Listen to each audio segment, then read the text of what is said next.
good and productive session on day one, and two important approvals of final pronouncements. And so what we move on to today is the two exposure drafts that we're looking to approve at the meeting, both important strategically. So I think probably in terms of starting the first of those items, let's move into retirement benefit plans. And perhaps, David, I could pass to you as Task Force Chair for any introductory comments you want to make before then we go to Joe in terms of taking us into the discussion items. Okay, thank you, Ian. Well, just a few remarks, really. First of all, obviously, to thank the task force for the work that they've done over the last quarter. In particular, I would like to thank Carl Ludwig Soul, Renee Pichard, Mike Blake and Clark Anstes for actually forming a small subgroup of the task force to form a drafting group to go through the authoritative text in time for the task force meeting on November the 15th, and therefore in time for this meeting. I would like to remind the IPSASB that we're writing a draft standard that will apply to only retirement benefit plans established by public sector entities for their employees. It's not about pensions arrangements that a jurisdiction might put in place for wider society. It's only an occupational pension scheme, if you're familiar with that term. We're also writing this draft standard at a very principled level because, as we've said before, public sector pension plans or retirement benefit plans can take myriads of forms, and we need to be at a level that's high enough and principled to allow the various retirement plans to follow and adopt this standard. So with that background, Chair, I'll hand over to Joe, if that's okay. Yeah, thanks, David. And just in terms of the overall approach and perspective, Joe will be introducing some specific items that we asked for further work to be done on in the last board meeting. Then we'll move into the board review of the authoritative text and the basis for conclusions. We won't be covering the non-authoritative material, the IG and the implementation examples, although I'll take comments when we get into that from board members, but the intention is those will be dealt with through the task force as we've done before with other projects. So in terms of the vote that we're looking to move towards later on this morning, from a member point of view, we're very much concentrating on the authoritative text and making sure you're content with the basis for conclusions. Okay, so with those introductory remarks, Joe, over to you. Okay, thanks, Chair, and thanks, David, for that introduction. So we'll just get this started. So, yeah, so we're up to agenda item 5, retirement benefit plans. So this session, as Ian said, we're going to cover off a couple of issues that we need to be brought back. So the first of those issues was regarding the definitions for defined benefit plans and defined contribution plans. If you cast your mind back to the September meeting, the staff and task force recommended that we retain the definitions that were in IS 26 and not use the definitions that were in IPSAS 39 because of the different perspectives that the two sets of definitions were written from.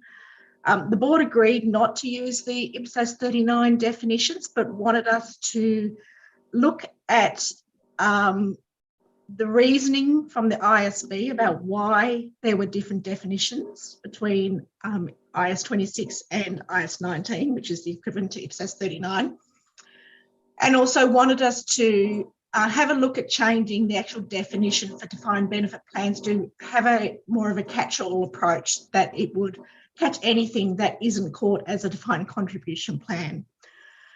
So what I did is I went back through the history of the ISB and tracked the definitions, and from the time that IS 26 was developed in 1987 and IS 19 was already existing, the definitions were identical for defined benefit plans and defined contribution plans.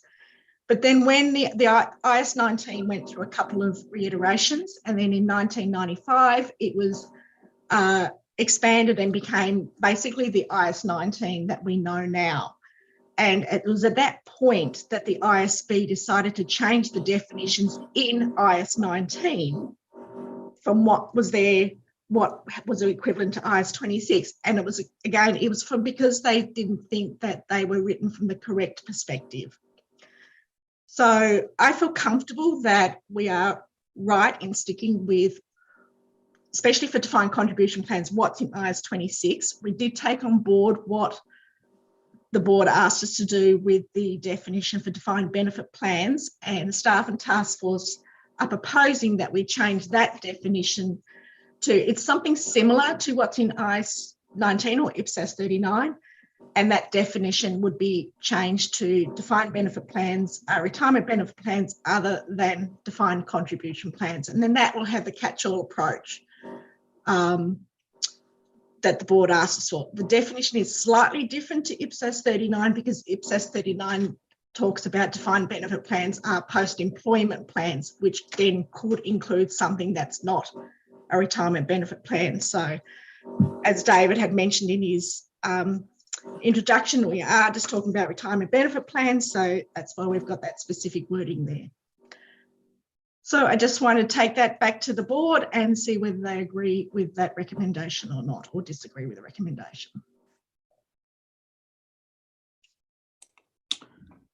So thanks very much for that, Jo, and thank you very much for the research that you've done into the history of the thinking on the ISB side. So I'm going to open up for comments. Adrienne, you're first. So unfortunately, I can't agree with the definition of defined benefits as every plan other than defined contributions. In economics, it's kind of the opposite, that defined benefit is much more restrictively specified than defined contributions. And I don't have, just to be clear, I don't have any problem with the approach.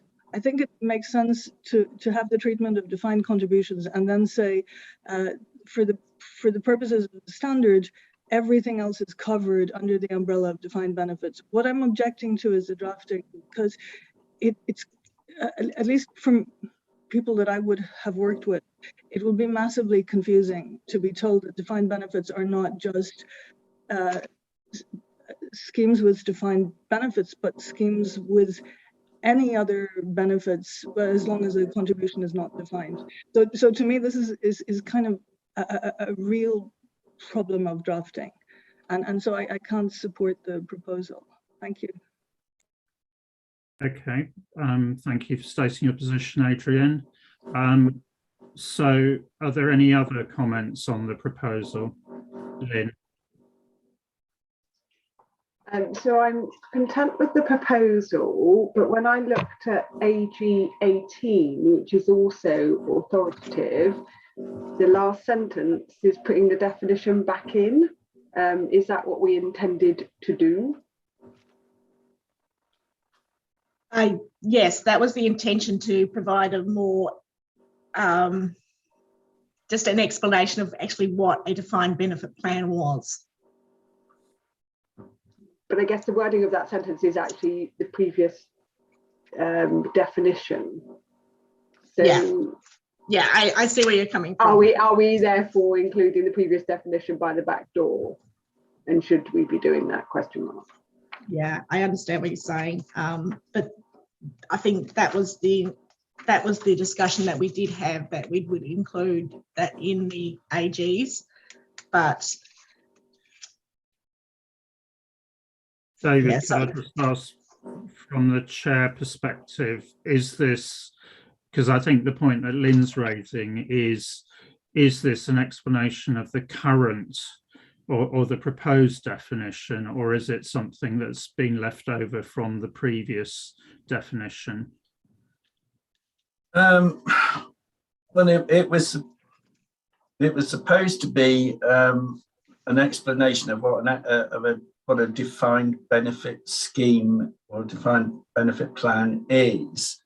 I mean, I think Adrian's right to the extent that it's for the purposes of this standard, that for financial reporting purposes, that the defined benefit plan is defined as being the catch-all because of the hybrids. Now, whether or not we decided to insert, as we do sometimes for the purposes of this standard, a defined benefit plan is defined as, or whether we leave it as it is in the definition and put a bit more explanation in the AGs, I mean, I'd be happy either way. Okay, I'll take Lindy's comment and see where, Lynn, sorry, just that was in response to your comment. Can I just check where you're at this stage before I go to Lindy? I'm not sure that David did absolutely answer my observation, but whether or not there is some wording that sort of caveats slightly AG 18 or softens it slightly. I don't want to sort of suggest anything off the cuff here, but it was just that last sentence that does, to my mind, put a definition back in. If we don't want that definition, we ought to soften that wording somehow.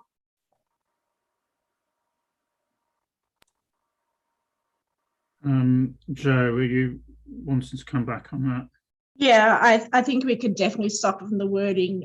We can put in like terms like, defined benefit plan is typically a retirement benefit plan, just to make it a bit looser and not bring in a specific definition from IS 26. Would that work, Lynn?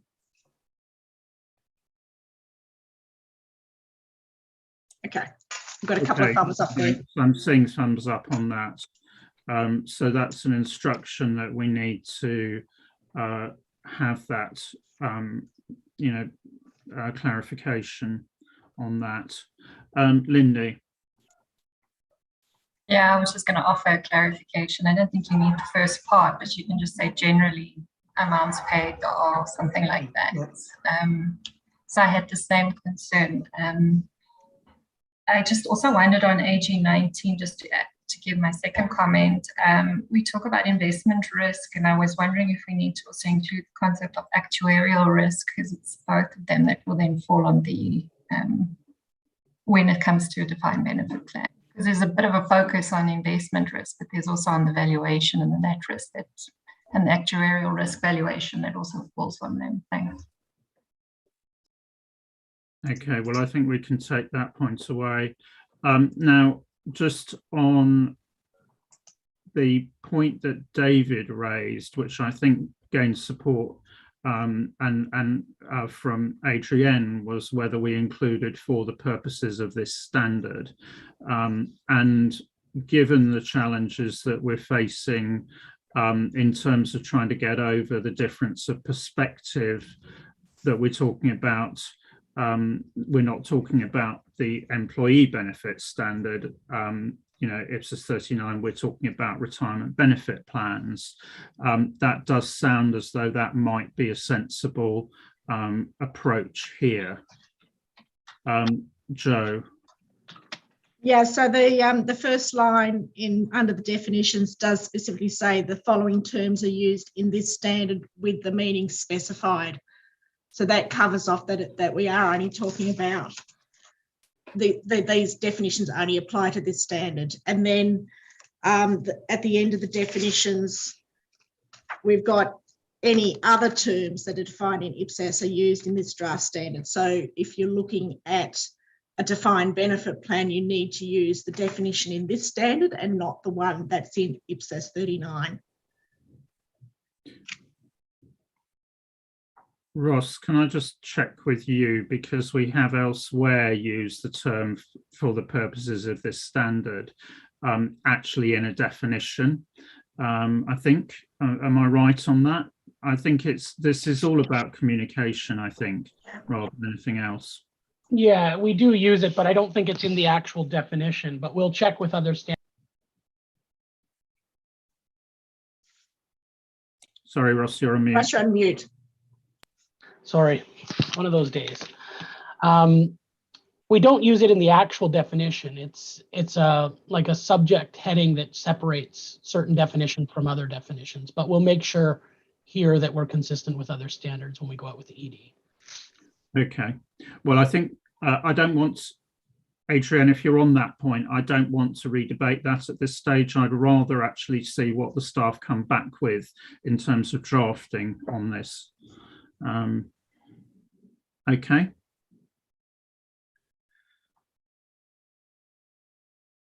The proposal.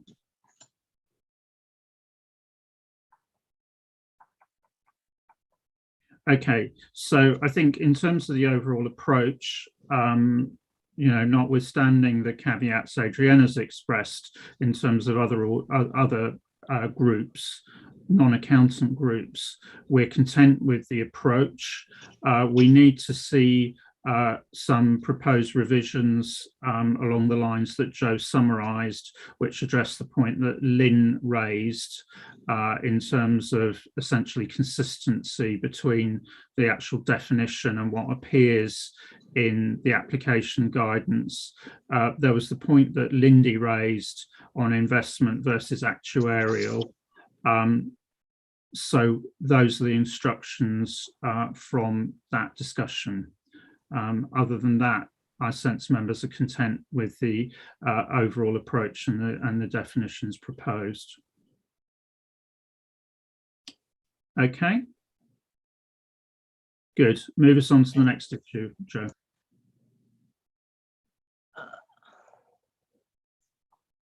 So the next agenda item is 5.2.2, and we were asked to bring back to explain the difference between the IAS 26 definition of actuarial present value of promised retirement benefits and the IPSAS 39 definition of present value of defined benefit obligations. Now, actually getting to the nitty-gritty of what the differences are, it is quite subtle, and we have only got the advice of the actuary that we had advice from the UN. I did go back and look at the history again, just to see why they were different from the IASB's perspective. And it was interesting to see that IAS 19 actually used actuarial present value of promised retirement benefits up until it was changed in, I think it was 1995. And then it did change to the current term that's in IPSAS 39 and IAS 19. And we did ask the IASB staff, and they confirmed that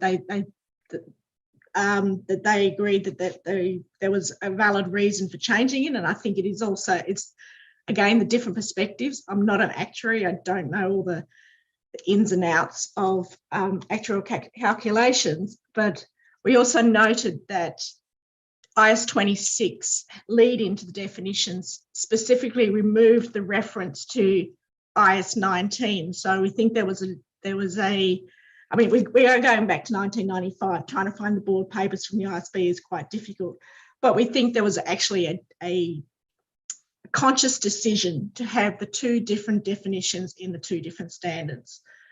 So we are comfortable with retaining what is in IAS 26. We don't see that there's any reason why you would change something, and not knowing the ins and outs of everything specifically.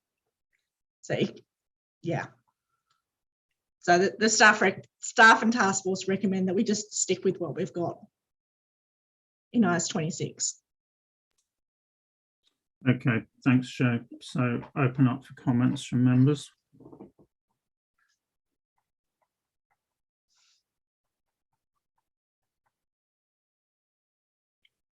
Todd, and then Mark. Thanks, Ian. When I looked at this paper, I did struggle a little bit with the subtlety, if that's the right word, of the difference between these definitions. I read them and draw the same conclusion from what they're saying, so I don't see that they're providing a different outcome in the way or the language that's used between them. I think it's the same.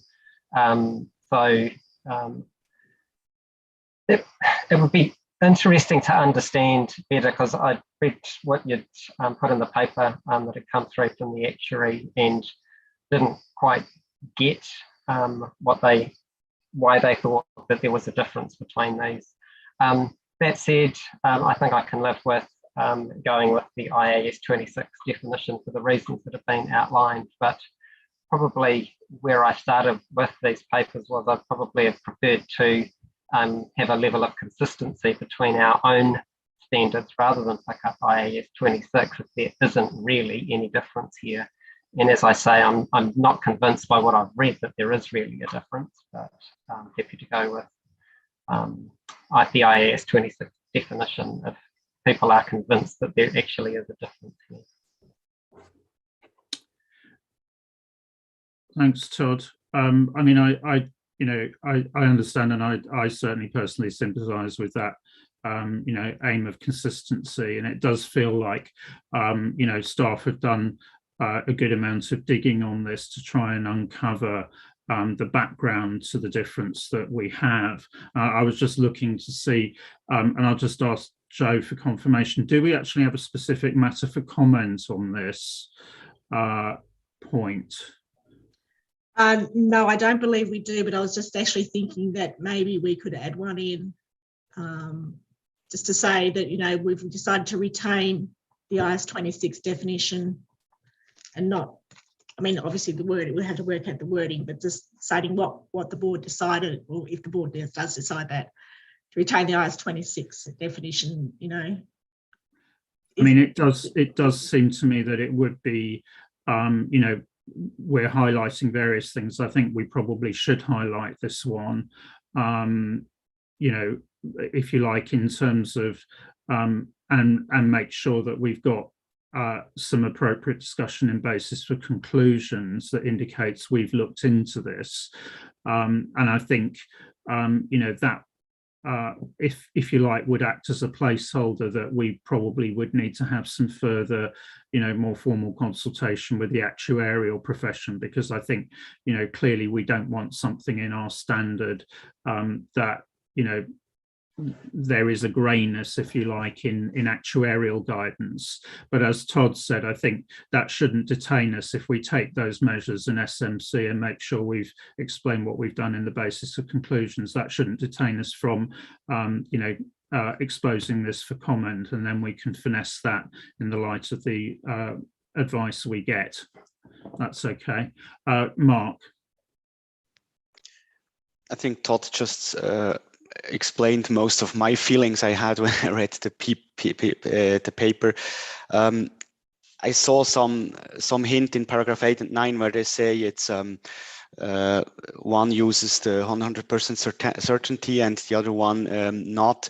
However, even there, I mean, we apply, for example, a risk sharing approach. So the defined benefit obligation is maybe taking into account 100%, but the net liability will take it into account, the uncertainty. So, but still, then I ask myself, well, if there is a difference in definition, shouldn't we put in explain what is the difference unless we confuse? But I think that the way you just put forward, I can also agree to, and I think it's definitely important to communicate this to the stakeholders.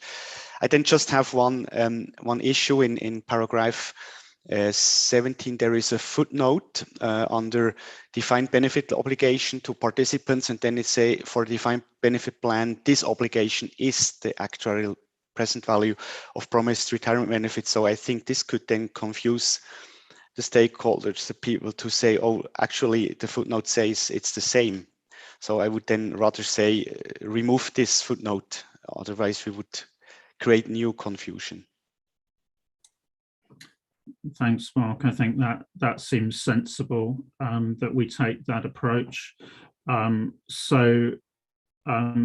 just want to check members' content then that we go with the definition that we have at the moment. We add a specific matter for comment.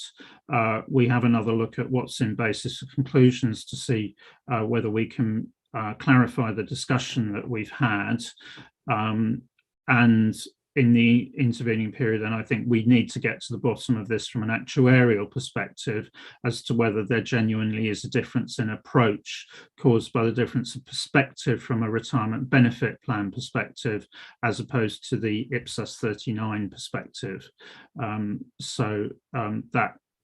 That should give us the right information combined with stakeholder comments that we can get to a definitive position when we finalise. Okay. So if we can then move on to the next point, Jo. Yep.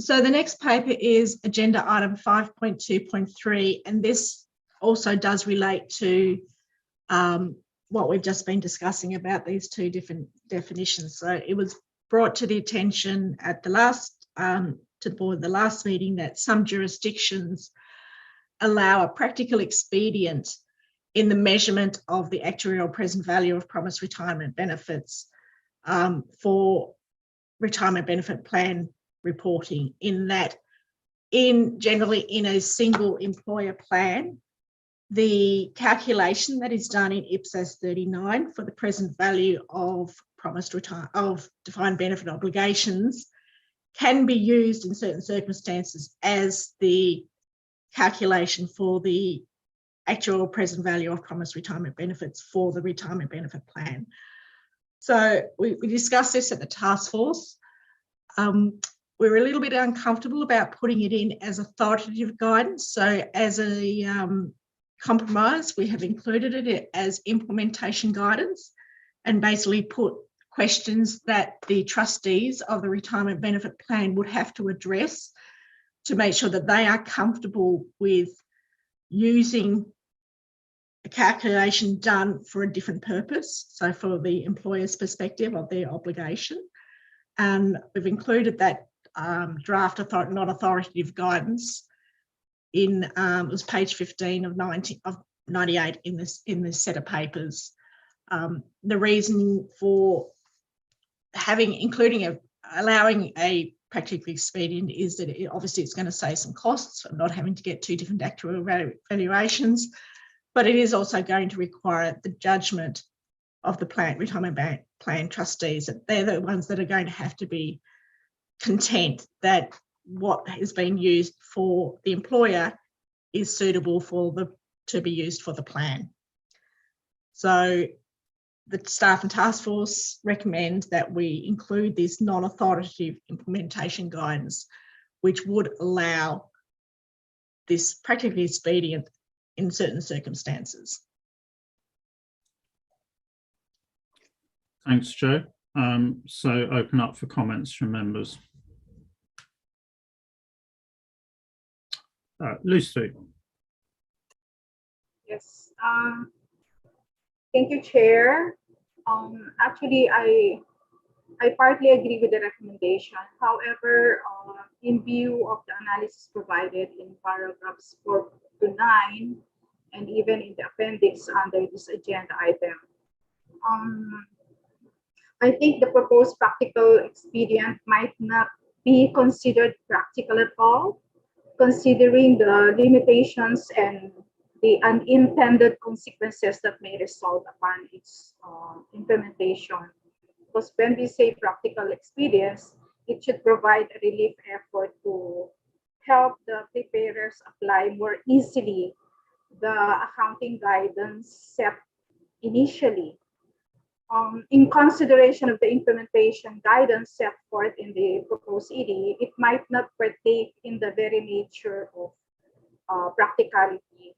I think it may be appropriate to conduct further study if the uncertainty or possibility of these unintended consequences could be eliminated, or if not in its totality, but at least substantially. Also, I have some issue on the presence of a single national standard setter permitting the same practical expedient may not be a sufficient or shall we say adequate basis to presume its applicability in general. I think it will be most appropriate to recognize and observe other standard setters' views and opinion on the applicability of the said practical expedient. Thank you. Thank you, Lucy. So I'll take comments from Lindy and Mike and then go back to staff. Thank you very much. So I think if we're going to include an expedient, it has to be authoritative. I think jurisdictions will struggle to apply something if it's in the non-authoritative text. I think the auditors might challenge them with it. So I think it would have to be authoritative. That was just on the location. But on the other hand, I'm not sure we actually need it. And perhaps that depends on the outcome of the previous decision. Because if we are saying that we're looking at the reporting entity is the retirement benefit plan, the evaluation takes the entity into account, there could be differences in the valuation of the liabilities. And so, you might not need the expedient because if they are the same, you would just use it in any case. The trustees will say, well, they would use it, so you wouldn't need a practical expedient. In our jurisdiction, the valuation by plans is done according to statutory requirements, so it is going to be different in any case. So I think, let me put my thoughts together again. I think if you put it in, it should be authoritative. I actually don't think we need it. I think trustees need to apply their own mind to see whether or not they want to use something that the employers have put together. I think if it's the same, they would use that as a basis. Otherwise, they wouldn't. So I actually don't think we really need it. Thanks. Okay, thanks, Lindy. I think that's a helpful perspective. Mike. Yeah, thanks, Lindy. And you make a good point on it. We had a good chat about this at the task force, and I actually had a question for Renee because it was partly from her jurisdiction that we thought about putting this in. And then I wasn't sure about if we're going to leave it in as authoritative or as guidance. Does it only apply if there's only one sponsor? And I wasn't sure about that, Renee. Maybe you could just clarify that for me, because otherwise I thought it was worth putting in, because as David has told us frequently, there's so many different schemes out there. We just want to try and find a way to make sure this is principle based and covers all of them. Renee, did you want to provide some background? I mean, I thought the point that Lindy made was actually quite a cogent one, which is that, within the normal estimation process, or in commissioning evaluation, if that was done, then actually it seems that we don't need to write the expedient into the standard. So Renee, perhaps you'd like to comment on that. Yes, I take Lindy's point. In our jurisdiction, it's clear that the substance of the plan itself doesn't change, whether you're a trustee accounting for the plan, the fund side, or you're a sponsor accounting for the sponsor side. So it's been accepted by the accounting profession that this is a useful practical expedient, and I've seen it in action. I've seen it being used as an auditor. Mainly over my recent career. So it's been useful. Our national standard setter has queried at some point stakeholders about the usefulness of it. I remember as a member of the OAG, we had responded to it, finding it useful. So that there's usefulness to it. To Lindy's point, is it mandatory? Will a trustee still go there? Naturally, based on the terms of their plans, maybe. and therefore is the expedient needed? Absolutely. Maybe not. So I take these points. Thanks, Renee. I think that's helpful context. Linda, you want to come back on? I was wondering perhaps if we can, in the basis for conclusions, put that notion in to say that trustees might use different sources, and it could be from the sponsor, and therefore it could be the same without actually putting it in the standard. Maybe just put that in the BCs, which kind of gives them that allowance, I guess, or suggestion. Thanks. Thanks, Lindy. I mean, I see thumbs up from various members, including Renee, to that suggestion, and that was certainly what was going through my mind. That would be would certainly reflect the discussion that we've had, and also, to get that over without including authoritative guidance. So I think on that basis, what we're saying is that we would remove the IG that we have at the moment, but that we would include an appropriate paragraph in basis for conclusions that discusses that. Forward on this. Okay, thank you. I think that's been a helpful discussion. Okay, so Jo, move us on to the next paper. Okay, thanks.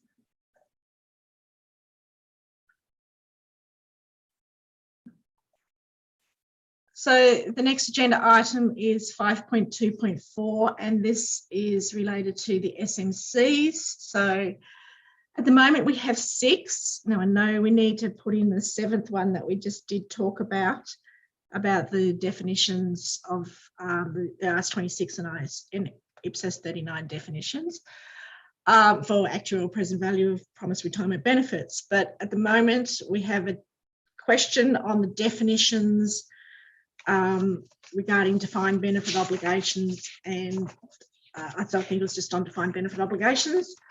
We have a question on the measurement of plan investment assets. So we're removing that sort of indication that was in IAS26 that you could measure them at something at fair value. We've basically said, no, you have to measure the fair value, that's it. SMC3 is on the measurement of the actual present value of promised retirement benefits. So we've removed the option to use current salaries. We are requiring projected salaries for that calculation. SMC4 is the actual present value of promised retirement benefits, the presentation. IAS26 had 3 options, which was on the face of the financial statements, as a note to the financial statements, or as in an actuary report. So we have specified that needs to be on the face of the financial statements, and in particular the face of the statement of financial performance and below the line, so below where your net assets are available for benefits, to make that obligation crystal clear that it's front and centre that this is what the obligation is. SMC5 addresses the requirement for a cash flow statement, where IAS26 is not specific on that and it can be interpreted differently. And SMC6 is on the contributions and benefits to illustrative examples. Now, I think we may need another SMC about the defined contribution obligation, about showing that on the statement of financial performance, so similar to SMC4. So depending on what, you've got a defined benefit plan or a defined contribution plan, we want that obligation for, depending on what plan it is, to be shown on the face of the financial statement. It's clear that this is what the obligation is owing. So I think I will open that up to comment about any other SMCs or the wording of the SMCs. Take board feedback. Thank you, Jo, for that introduction. Now, what I don't want to do is actually enter into finessing the drafting on the SMCs. If members have got suggested wording changes, please can they communicate them to staff today.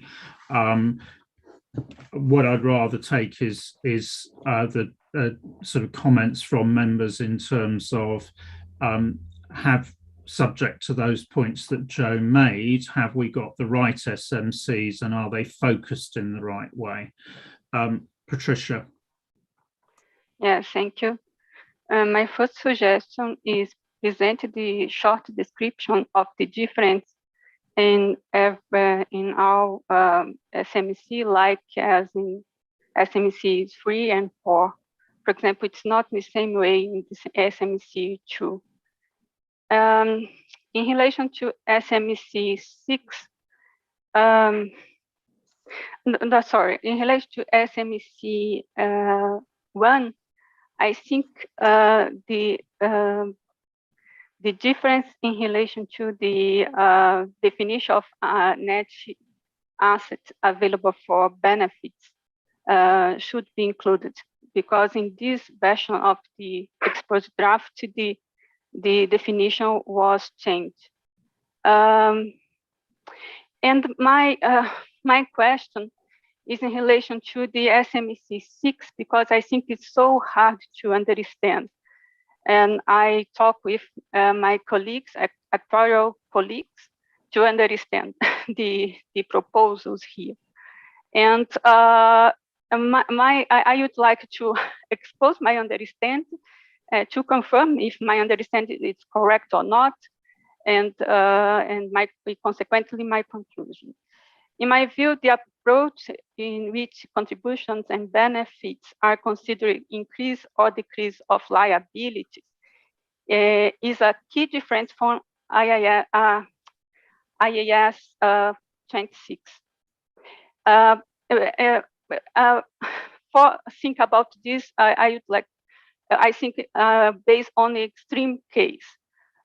In the beginning of defined benefit plan, the amount of the contribution is approximately equal to actual present value of promised retirement benefits.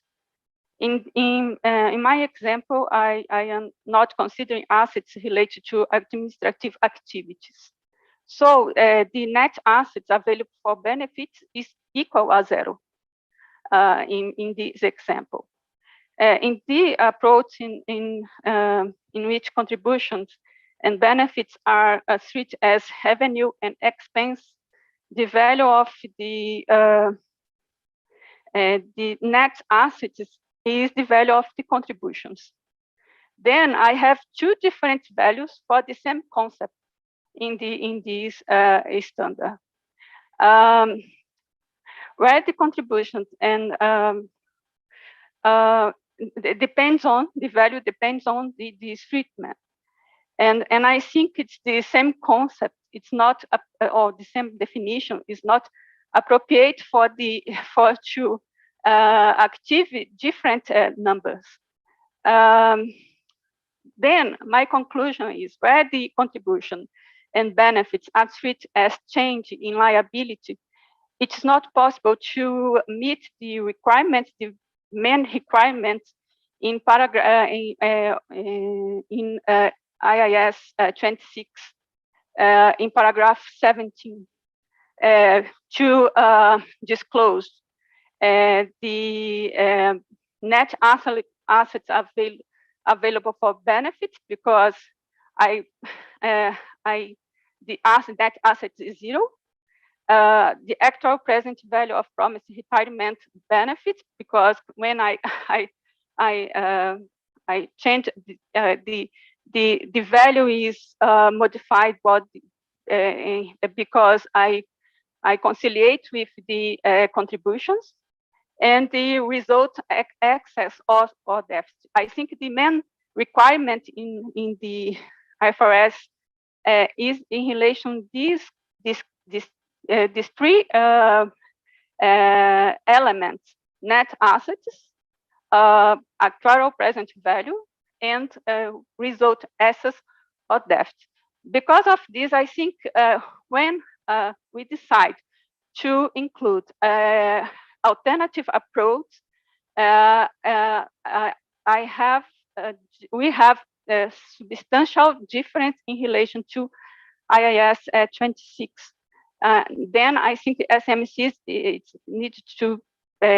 it's necessary to Barrow explained the difference. And in my view, for the constituent to understand the difference, it's my suggestion is include in the look-structure examples the different approach for the same type of plan. For example, benefits, defined benefit plan, when the entity considering the contributions and benefits as revenue and expense, or when considering as modification and liability. If the looks at the example present number, it's better because it's so complex. But because it is so complex, I may misunderstand the proposal here. So thank you, Patricia. I mean, that's considerably wider than a comment on the SMCs, but I think what I understand, I think there's a couple of different points here. One is, I think there is a difference between theory and practice, because inevitably valuations are conducted, there are estimates, assessments, and so on made, and invariably real life turns out to be different to practice. So there are differences in practice, and what was intended doesn't necessarily eventuate in practice. There are timing differences, there are differences in investment returns, all of those things come into this. I think certainly there is a question about, can we communicate more clearly the reasons why the substance of the accounting for different schemes would lead you to different types of accounting, as we have in the implementation examples and as explained elsewhere. A proposal there would be that we actually discuss the factors that would influence the choice in a specific implementation guidance question, so that we wouldn't remove the examples, but we would actually just help people with the factors that they need to think about, which would expand on some of the thinking that's there in the authoritative guidance in the standard and link better to the implementation, build a bridge, if you like, to the implementation examples. So I think certainly there is some discussion about theory versus what happens in practice, and then perhaps that additional implementation guidance, considering the factors that would influence your choice, would help. David, is there anything else you think in terms of that would help the challenge that Patricia raised there? To be quite frank, I didn't understand all of Patricia's comments, so we might need to, with staff, to take those offline. But I think you're right in terms of an IG on, what do I need, what would I be thinking about when I decide how I might treat contributions and benefits payable. Again, I make the point that there are myriads of different types of schemes out there, different types of arrangements. There are retirement benefit plans where there are no contributions. There are retirement benefit plans when contributions are made, and they cover all sorts of different things. So we need to craft the drafting very carefully, because as we commented at the one of the task force meetings, the problem with some of this implementation guidance and the implementation examples is that people start to treat them as rules, whereas what we're trying to do is just help give some indications. Preparers need to use their own judgment, but we can, Joe and I can work on that, so see what we can come up with. Okay. Thanks, David. I think, hopefully that will help you with your overall problem, Patricia. and then we would need to see whether there's any need to revise SMC 6. I think the instruction to staff was look at the consistency of the wording on SMCs. I think you were saying 2 to 4, and also the consistency of the wording in SMC 1. And that can all be done offline. Patricia, back on that? Yes, I think it's not different in terms of schemes, but in terms of how to account for. And consequently, there is the consequence in terms of transparency, the main argument to in this project. Because when the amount of assets are different, in the case, for example, if I consider the contribution as increase in the amount of assets, the amount and the composition of assets are different when I consider the contribution as the reduction in liability. The question here is relation the key. I think it's a key different from IFRS, because this I think it's okay. We discussed, but I think I am not comfortable with the possibility, because this V8 of IAS 26. So I think we need to see the drafting that we've agreed. I don't think there actually is a difference between the situation that was being described in IAS 26. I think the differences arise because of the factors we will need to allude to in the way that you would choose the accounting. Those are around the way the scheme is actually set up, and I personally have seen the differences that generates through the various different structures and governance mechanisms adopted in the UK amongst UK government pensions. So, you know, this does exist in practice, and the diversity exists, the need for diversity exists in practice in terms of reporting on the substance, which is impacted by the factors. So I think, you know, what I would say is let's see the drafting, and then I think you may well need to reflect on, actually, is this something that when you really take a step back, does not address specific factors in schemes in your jurisdiction? And then I think that would we can certainly look at that, but that is probably better dealt with at this stage through responses, having considered the drafting and the approach that's been taken, rather than a conceptual issue, if that's okay. So I'm going to go to Mike, then Lustvi, then Adrienne. Thanks, Chair. And my question is more about just the format of the SMCs. And being a member of the task force, I've obviously already signed off on these, but reading them again and comparing them to the way the SMCs are drafted in the next agenda item, which is agenda item 6, we're using words like the IPSASB decided to, when this is only an exposure draft. And then we say, do we agree with the proposal? I think we should change the word decided everywhere throughout each of those SMCs to the FCC proposes to amend, because we're seeking guidance or feedback from constituents. We haven't made a decision at this point. And I don't think that's how we normally draft them, Ross. Maybe you can help me. And I think when we shouldn't be saying shall be measured, we're proposing that they should be measured. Ross, can you come back on that? I think some of this is actually the fact that there is no standard approach to SMCs, and it's actually about getting the information that's right for that project. But Ross, on that? Yeah, I would agree with you, Ian. I think SMCs are whatever we think they need to be to get the responses we want to receive back. So these do feel a little different than usual, but I would say this is quite a unique project as well, and there's some very specific questions we need to ask. But we can definitely, through the updates and editorials, have a look at how they're posed and make sure that you know, they're not causing confusion in the way they're drafted. But I do think that's more editorial if we're comfortable on the nature of what's being asked.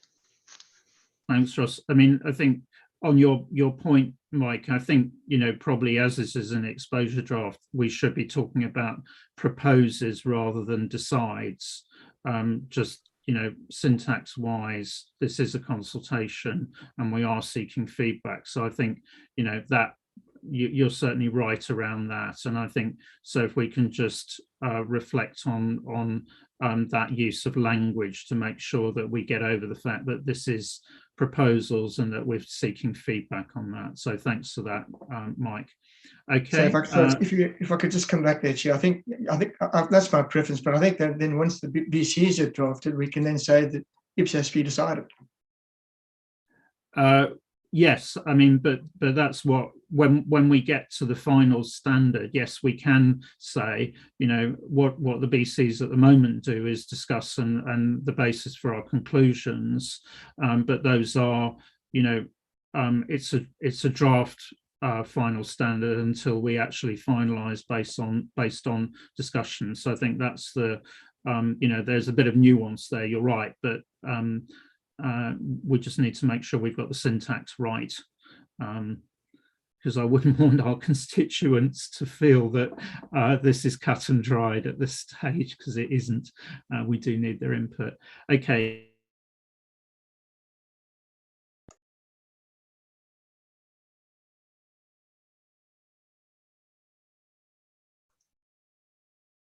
Ian, you cut off there for a second. I'm sorry, can I go to Listvi? Yeah, thank you, Chair. Actually, I was also about to suggest that we use the word proposes instead of decided, because we are still really undecided on, that's why we are seeking the comments of our stakeholders. But in SMC 5, Chair, I suggest that the purpose of requiring the preparation of cash flow statement be provided also. Of course, there may be a reason why IAS 26 is silent on this matter. So if we explicitly require it in this in ED 82, I think this should be explained also in the basis for conclusion. Thank you. Thanks, Lucy, for the point. Can I just check with staff? Is there not an explanation of that at the moment in basis for conclusions? I thought there was. I can go back and check that. But I thought I had put something in, but maybe I missed it. I apologise. Can you just check that, Joe? And then it may be that we need to just expand the discussion, but if you can cross-check with Lucy outside the session, please. Yeah, will do. So I've got Adrienne and then Lynn. I want to comment on what Patricia said, because to me it comes back to my discomfort about not clarifying what defined benefits are. I'm thinking of listening to Patricia and the struggles that she has with the definition of liabilities.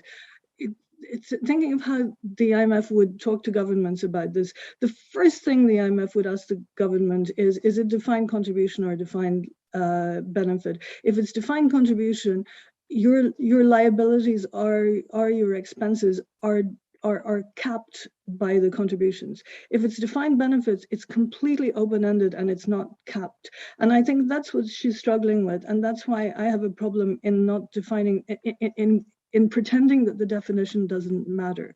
So for me, her issue is in a way an extension, a more technically precise agonization about my conceptual issue.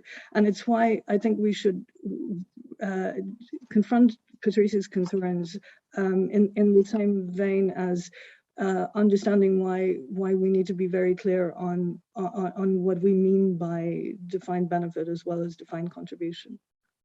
Thank you. Thank you, Adrienne. I mean, I don't think anybody is downplaying the fact that this is an issue. What we're trying, and this is why we're trying to put the liability on the scheme on the balance sheet, because that is actually the really important piece of information, and that's the piece of information which is frankly missing at the moment. It's also an issue because it's not generally within the requirements of statistical standards. So it's a below the line item at the moment, and that's why this project is really important. Now, I think, you know, we can certainly look at the discussion, and we've agreed that we will look at the discussion within the basis for conclusions. We've looked at reinforcing the definitions, but I don't think that we should be going back and reopening this at this stage. Now, there may be a difference in views between the economists and the accountants on that, but I think we need to be crystal clear what the accounting would be, and that's what we're trying to do here. Now, I'll allow you one further intervention on this, but I'm not going to carry on with this discussion. We've agreed that there will be some further clarification of drafting on this, and then I will ask members to express their views based on that clarified drafting. Okay, so one final intervention, and then I'm going to move us on. Okay, so my final intervention is that legally, you don't have the freedom to decide what liability to put on or not from the accounting perspective. It's in the legal basis for the scheme, whether you promised that everyone who is in the scheme gets a defined benefit, or whether you can cap it by the amount of contributions, the net assets that you have in the system. And that's the legal basis for the scheme. And accounting can't avoid that by making a different decision. That's my final input. Bye. Okay. I think we're fighting to agree on this one, Adrienne, because basically it's about what the government is on the hook for, and that is likely to be different to what the position is within the scheme, and that will be impacted by the governance issues. And that's why I think there is a need for some further explanation, and we've proposed this additional IG that will provide a bridge and an explanation. So can we have a look at what we end up with and then take a view based on that? Okay, so Lynn and then Thomas. So my comment was back on the SMCs themselves, and I sort of shared some of Mike's sort of comment about comparing these SMCs to the SMCs in the next agenda item. Neither SMC gives a headline of why we are proposing what we are proposing. And in this set of SMCs, although SMC 6 in this one does, so it's slightly inconsistent there. But the explanation of why we're proposing what we're proposing is in the BCs rather than in the paragraphs of the proposed pronouncement. So in the conceptual framework SMCs that we'll come to, there's reference in the SMCs to the BCs as well as to the paragraphs. So I wonder if we at least ought to have some reference to BCs in the SMCs so that people can go somewhere to find out what our reasoning is, because we're not putting it in the text of the SMC itself. Ross, can you come back on that, please? I mean, I think, you know, frankly, we don't have consistency on how we deal with BCs at the moment, sorry, SMCs. And I think we can over-engineer this, but I think the point that Lynn makes is right, that at least if we're asking for comments on a specific issue, then we should make sure that we signpost for constituents where the relevant thinking is that we're asking them to comment on. Yeah, thanks, Ian.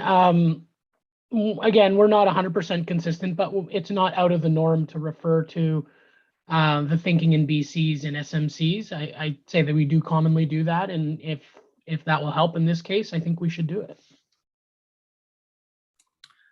Okay, so I think we, you know, I think that needs to be done because certainly in this case, we've made the decision that we want SMCs where we've changed the, or we've removed the choice in IS 26, and we are soliciting feedback on that. So I think that specific reference into the basis for conclusions is going to be important to highlight that and allow that people to comment on that. So if we can have that as an instruction. Okay, Thomas.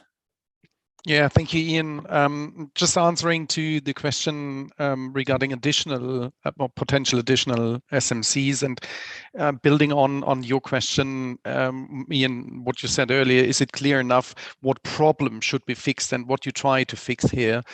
From discussions with preparers, I know that there is some unclarity regarding the scoping of the standard, and especially the delineation to the scope of other standards like IPSAS 39 and IPSAS 42, as this standard is also using terms like state pensions. So the question is whether it would be merit or would have merit to have an SMC regarding, is the scoping and the objective clear enough described in paragraphs 2 to 8, just as a proposal. I'm nervous about that, Thomas, to be honest, because you know, we're trying to write a principle-based standard here, and ultimately people will need to make a judgment. There certainly is some discussion in the scoping, and there's a paragraph on this sort of area. Now, I think we might think about, for example, I think it's paragraph 8, whether that needs to be moved up higher, so that is actually that factor comes in earlier into consideration. And I think there is a question as to whether, you know, there's some clarity required in basis inclusion. People will always say, well, I want my scheme specifically mentioned, and ultimately they do need to use judgment on this. But I think maybe we could consider just whether we bring that wording up higher to get that point, that broader point raised earlier. Jo.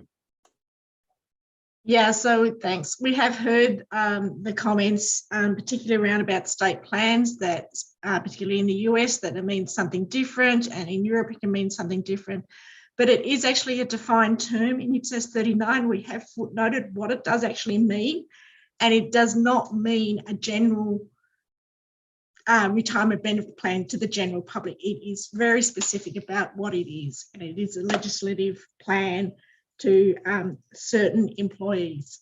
So we have, I think we have addressed it adequately, and you know, we have gone back and forth on the scoping, and I'm comfortable where we are. I can take that point about moving paragraph 8 up, but I think that when people read this, they actually have to look at, you know, this is a defined term. This is what we mean. It doesn't mean what it might mean in your jurisdiction. So, I mean, I think if we can have that as an instruction, that we do pull that paragraph 8 up, because I think that actually is very important, and it's more important than some of the other things that are there. And it probably, if we move that up to after paragraph 3, and I think, you know, that makes the point about social benefits. We may also want to insert something that says, you know, that makes the distinction with IPSAS 39 as well, right up front, to get that clarity. Thomas, back on that. Yeah, no, I think that certainly would definitely help. And don't get me wrong, I'm not saying that it's not appropriately described. I fully understand that. I just wanted to reflect what I heard from practitioners and give them the opportunity to kind of comment on that. But I'm fine. I think moving up paragraph 8, and I just read it as well, would definitely provide more clarity. Thanks. Okay, thanks for that, Thomas. Lindy? Thanks. Just on that, and I was wondering if BC6 should actually have more of a discussion rather than just what is, because I don't know what it currently says is that you would apply IPSAS 3 to the standard in any case, and actually maybe it just has to have more of a discussion why we kept where it is and considered other, you know, concerns, but for specific reasons we retained it. I don't know, I just think possibly BC6 could help address some of Thomas's concerns if we kind of put it more to what we considered and how we concluded on that. Thanks. Thanks, Lindy. So it does seem odd that it sits at 6 at the moment, because looking at it, it does, it should come higher up. It's an important factor. So can we have a look at that? I think we have to be careful with the SMCs, though, that we keep those tight. That's not the place for discussion. The place for discussion is elsewhere, whether that's in authoritative text or in the basis for conclusions. So it's not if it's a bit like disclosure not being substitute for recognition. Basically, the SMCs are there just to point people to specific issues that we want feedback on. They're nothing more. So we've clarified how we want that cross-reference to BCs, which was Lynn's point. And I think, if there's something else behind your point, Lindy, perhaps you can have a think about whether there's something that is required additional in the basis for conclusions, or whether it would actually be highlighted by just a clearer cross-reference. And can we just make sure we get the ordering right, not only in terms of the, if you like, the logical sequence, but also in terms of let's make sure we make the important points up front. Okay. So, Joe, any other detailed points, or are we ready to just walk through the standard itself? No, I think I'm ready to walk through the standard. Okay, so we, in terms of the plain text version I've got in front of me, we would be looking at the page 6, which is page 25 and 98 in your papers. And that's the one that starts objective and then has scope and definitions. And I want to take any additional comments from members. Detailed drafting points can go to staff outside this session. So, Lindy. Yeah, I've already broken the rule, but I guess just a general observation is when we've done standards where we have AGs, we've done a cross-reference from the main body to the AGs and from the AGs back to the standard. So we just need that other cross-reference in the main text to the AGs. Thanks. Okay, thanks for that point. So staff can make sure that referencing is done consistently. Camira. Thanks, Chair. I would like to also raise some concerns in terms of the scope. First of all, in paragraph 2, I'm wondering if referring to retirement benefit plan instead of an entity, it's appropriate, because let's take the example of a public sector entity that manages more than one retirement benefit plan or several plans. And that entity is already preparing accrual-based financial statements. So the question would be if that entity shall also prepare a separate set of financial statements for the specific retirement benefit plan or not. So that distinction, if it's possible to cover it here or somewhere else. Also, in relation to the point also raised by Thomas, so the distinction with IPSAS 42 and especially this exclusion of government social security arrangements, because, okay, we do know that those comprehend not only benefits that are in the scope of IPSAS 42, but also could include arrangements in terms of retirement benefit plans. So if that would also exclude those or not, I think some clarification on that would be helpful. So thanks. Thanks, Camira. So on your second point, I think we're already moving the paragraph 8 in the scope up higher, and that will make that clear. I think the instruction to staff is there any additional explanation that's required in the basis for conclusions? Can we make that clearer? Now, you certainly raised a valid point on the first one, which is the distinction between the legal organisation running the scheme and the plan itself. Could I ask for clarification? Have we addressed that point anywhere? David, do you want to come in on that? Yeah, I mean, one of the very first discussions we had as the board on this was that the board agreed, and I can't see where it is in the document at the moment, but Joe might know, the retirement benefit plan is the entity.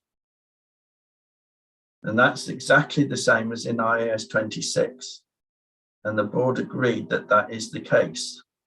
So for every retirement benefit plan, which is an entity, it shall prepare or follow this standard.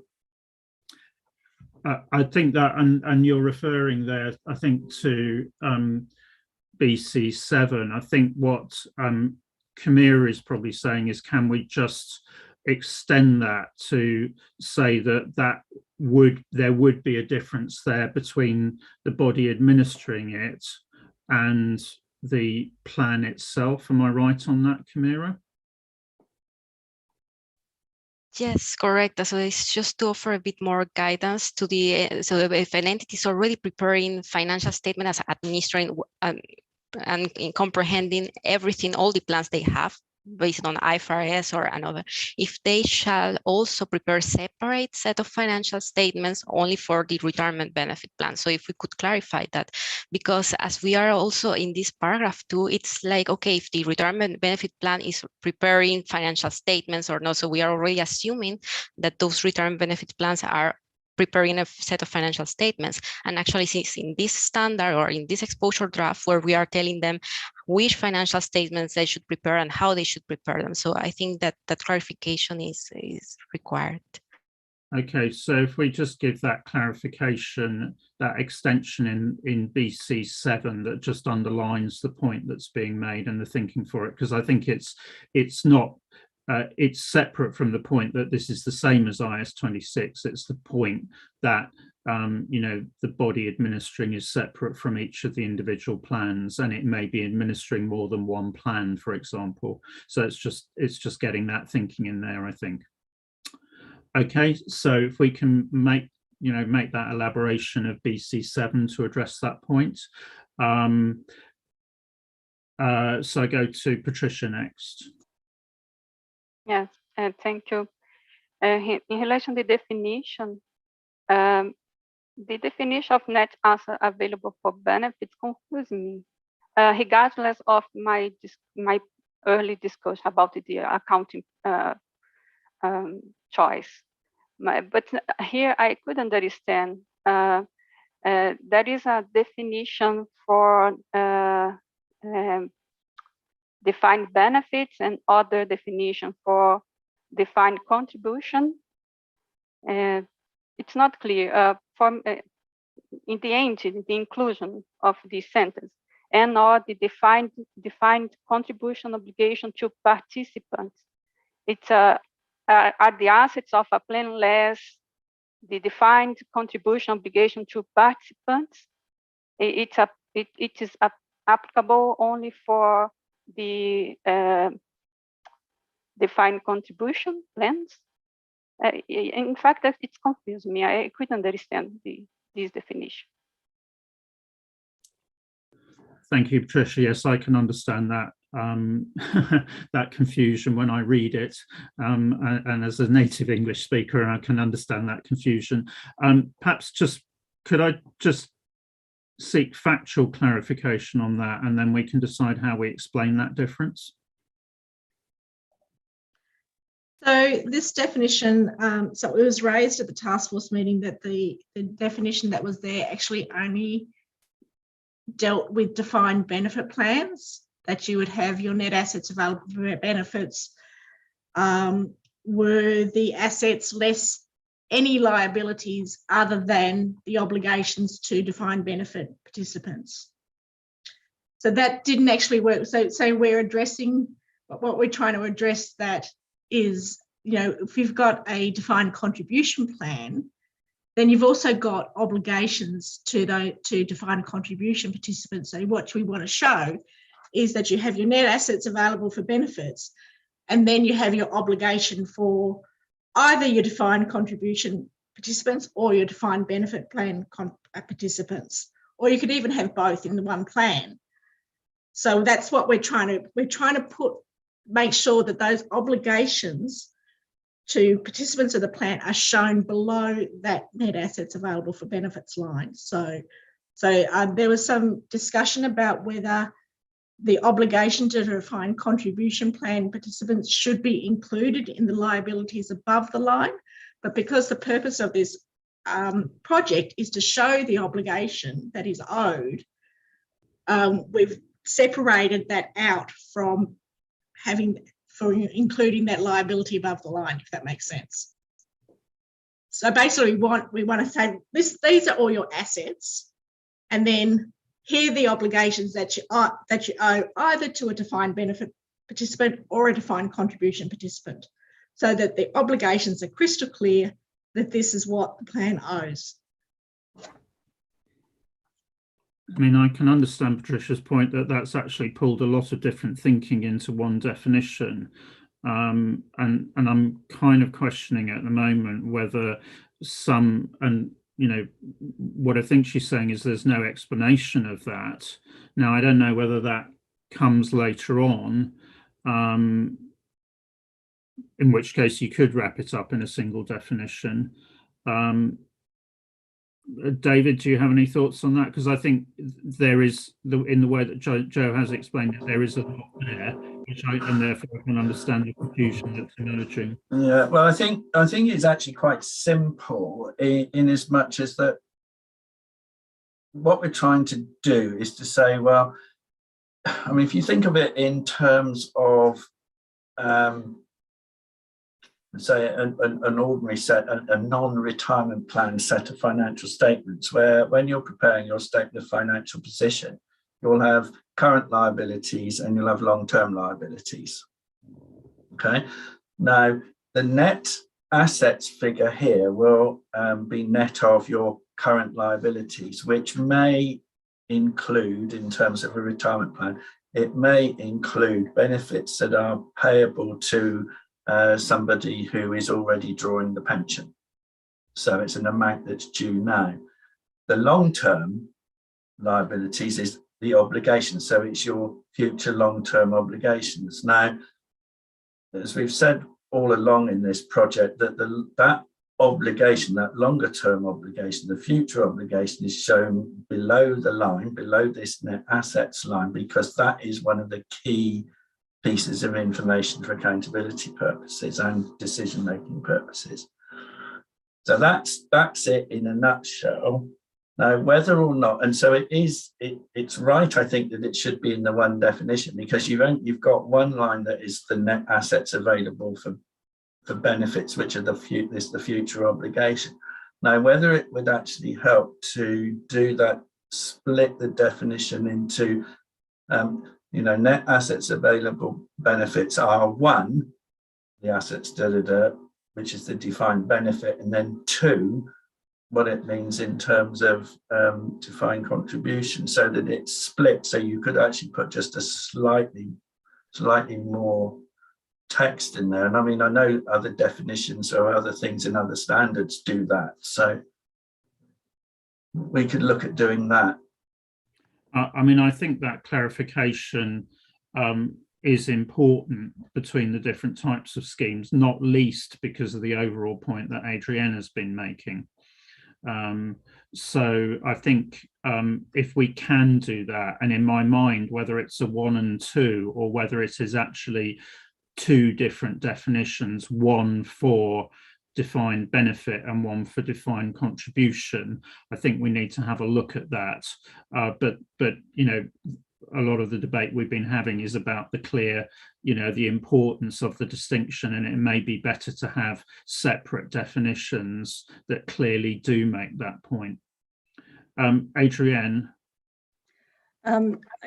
Just a specific reaction to what David said, that the whole essence of defined benefits is that the net assets available don't cap the obligation. So you can't go from any calculation of net assets to what the obligation is, whereas in defined contribution you can, and that's the main difference between them. So just to keep that clear. Thank you. Thanks, Adrian. David, back on that. Yeah, I think, Adrian, I never said that the net assets was the would equal the future obligations. We all know that in certain schemes the obligations far outweigh the net assets available. I mean, and that's the whole point behind this project, is that you know, the jurisdictions need to be totally transparent in that where they've got future pension obligations to public sector employees that aren't funded. I don't want to debate that anymore. You know, I think we've got a clear issue that this definition, which is back to Patricia's original point, needs clarification because of that overarching importance and because it's actually complex at the moment, and I think therefore it's either a part 1 and part 2, or it's actually separate definitions for the 2 types of schemes. Okay, so with that, I think we now have a clear way forward on that. Can I then take comments on page 7, which is the remainder of the definition section, and then goes into recognition and measurement through to paragraph 15. Yeah, Lindy. Thank you. I suppose it's just a question. So we changed the text to talk about any plan investments. It was previously plan assets, and it's also plan assets in IAS 26. I just wanted to understand why the change to talk about plan investments. I think it should rather be plan assets. And then also there's no recognition requirements. I don't know why it's got recognition. I think it's just measurement of the plan assets and the liability. Thanks. Joe, David, could I go back to you on that? Yeah, so there was a bit of confusion with that. So when we were doing the drafting group, there was a bit of confusion about plan assets and plan investment assets. So IAS 26, and it was in confusion on my part, IAS 26 has the heading of plan assets, but then the text actually talks about plan investments. So it is talking about the plan investment assets being measured at fair value. It's not talking about the plan assets as a whole. So as a drafting group, we decided that we should specify that it is the investment assets that are measured at fair value. There may be some other external assets that to measure at fair value may be onerous. I mean, they'd be probably not material, but that was a conscious decision made by the drafting group to specify that we actually are talking about the investments, basically the investments that the plan buys to fund the retirement benefits. Thanks for that clarification, Joe. So could we just have a short basis for conclusions that makes that point we've made that change? Okay, so Todd, then Renee. Well, thanks, Ian. And I'm on paragraph 12. So this is around where you don't have necessarily a current actuarial valuation to include in the financial statements. And there's probably a couple of points I have on that paragraph. One, probably more straightforward. I think we can take the end of that particular paragraph out because it's a disclosure matter. But I think in my mind, there's a requirement that's missing on the end of that paragraph. So it talks about you would use the most recent valuation. And I think we need to go on and say, in terms of a requirement, that in using it, you need to update it for the material transactions that might have happened since and for any other material change in circumstances. And I know when you get to paragraph AG, whatever it is, 19, I think it was from memory, it sort of brings those ideas in, but I think we want to have that quite clearly as a requirement in the actual standard itself, because it sort of is left hanging a little bit in my mind, the way that the drafting is currently. Thanks, Todd. That certainly makes sense to me. Joe, David, you happy with making that change? And that would be in addition to removing the reference to disclosure. Sorry, I realised that I didn't maybe pick up the back end of Lindy's point on the fact that the section is headed recognition and measurement when it seems to be about measurement. Is that another inconsistency with IS 26 there, or can I just get clarification on that before I go to Renee? No, I think that's a new heading that were put in because they, you know, as we know, reshuffled the text around, so we can definitely just change that to measurement. But I know that we did have a comment from a board member that paragraphs 13 and 14 should be moved to recognition. That is more than, I'm sort of in two minds about that. So it might be something that we can address. They do look like presentation issues, yeah. not recognition issues. So I think if we just leave that, but I think clearly the heading should be measurement. So Renee, can I go to you next?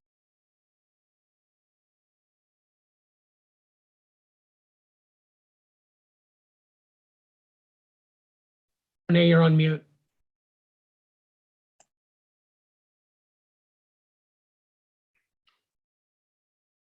Renee, you're not on mute. We just can't hear you. Can you hear me now? Yes. We can, yes, thanks. Okay, Renee. thank you. So I wanted to pick up on Lindy's comment about the heading, exactly that. I did make a comment to staff previously that I suggest that paragraph 13 and 14 should be moved up into recognition and measurement, because the action of recognizing the two obligations on the statement of financial position is a recognition decision. And yes, they result in a different presentation. But to me, the substance of the decision that the board has made is that we are recognizing on the statement of financial position those two elements. So I feel that recognition is needed in the heading, because I feel 13 and 14 should be moved up, and we should adjust the wording to talk about in the BC. I think BC 16 relates to 13 and 14. We should talk about the decision to recognize, which also has a presentation implication.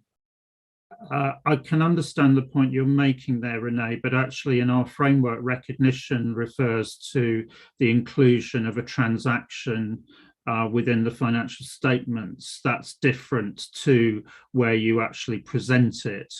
So the distinction, actually, what we've got in 13 and 14 around present is a presentation and disclosure issue. It's not recognition. So I agree. I admit I'm puzzled by that, because we want the pension obligations to be recognized as transactions of the plan.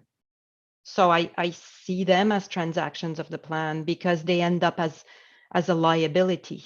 We label them obligations, but they're one of the elements in the framework. They are a liability. David, you want to come back on that? Yeah, I was just thinking. I mean, Renee's right in a way, because we have removed the options from IAS 26 about where you can put these things, and what we are actually saying is that we want them recognized in the financial statements. So I don't see, perhaps we should put something that we could put something on that, and then in presentation these paragraphs are true, because we've said you've got to recognize them and this is where you present them, and I don't know whether that would work. Paragraph 17 already deals with presentation, because it's one of the elements of the the financial statements outlined in 17. Okay, I mean, I think your clarification, David, is helpful. So I think the question is whether there's a duplication in requirements at the moment or how that's best dealt with. It does sound then on that basis that the point that the recognition point is right, and it's a difference between here and IS 26, which would then need to be explained in a basis for conclusion. Then I think the question is what belongs where, frankly, and whether we still need 13 and 14 if we insert something in underneath the recognition and measurement heading. But I think we need to leave you and Joe to have a think about that, what the right fix is for that. So I think we've got there in the end on that one. Okay. Adrienne. I was going to say exactly what Renee said even before she said it, that I do think this is a recognition issue and not a presentation issue. And the reason I'm coming in, despite the fact that you've addressed the discussion, is because I think it comes back to the original, what I understand the pressure was to make this a standard with the plan being the reporting entity. So the frustration of government employees has been that they wanted a clearer accounting of the plan itself. So when you think of the entity as being the plan and not just the government entity that has promised the plan, I think the fact that this is a recognition issue becomes more fundamentally important. So I wouldn't support a solution that dropped 13 and 14, and I do think it should be called recognition, because I think this is what constituents are looking for. They want the clarity of what the plan recognizes and doesn't recognize, and that this addresses that. So to me, it's a very vital bottom line, and I'm happy that Renee picked it up first. Thank you. Thanks, Adrienne, for that. So I think, bearing in mind what you've just said and that strategic perspective, it seems to me that actually, and also the point that David made, it seems to me that actually what we should do is we should have a separate heading for recognition that actually makes essentially that point, because that is a really fundamental point from the perspective that we're coming from, that these things should be recognized. And then we can separate out, we can make the additional points about measurement and then the presentation and disclosure. So I think that, that then makes the clear point on recognition. It's different to IS 26. So we have the requirement, we have the basis for conclusion, then we have a measurement section, which essentially is what we've got there, and then we have presentation and disclosure. So it's probably that separate section coming in under recognition. Okay.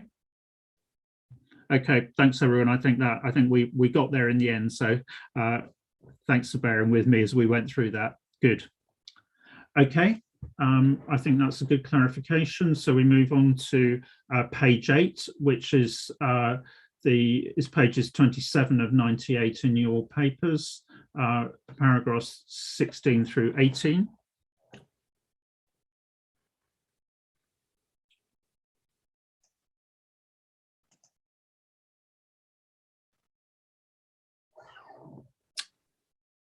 Then we move on to page 9. Which is 19 through to 23. Mike. Thanks, Jen. Again, being a member of the task force, I've been reflecting on paragraph 19 and paragraph AG 29. So the wording 19 is where we landed. In other words, you've got to have a cash flow statement and you apply IPSASB to the extent that it's relevant. In AG 29, we say that preparers are encouraged to use the direct method. In fact, I think there's no option. They have to use the direct method because of the nature of this plan that we're reporting about. So I prefer to be stronger in 39, and I know we'll get to 29 later, but I'd rather say they must use the direct method rather than be encouraged to use the direct method.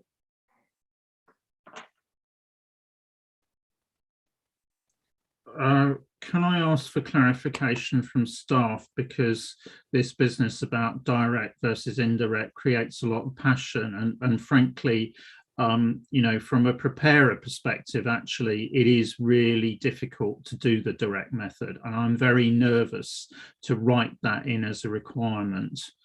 You know, so. Yeah, so the reasoning, I mean, IPSAS 2 does also encourage the direct method, but the reasoning for including that is that because you have no surplus or deficit, we don't require an income statement. You've got no surplus or deficit to work back from for the indirect method. So Mike's right that the indirect method will not work, but maybe there's some creative accountant out there that can make it work. I don't know, but that's why we didn't want to come down definitively about that, but just strongly encourages to use the direct method.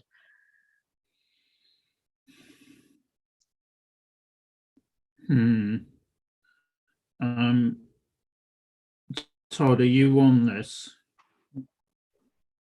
Yeah, I am. I think the point that Mike makes is right. I mean, if you don't have a net surplus or deficit to start with, you can't apply the indirect method as it is set out in IPSAS 2.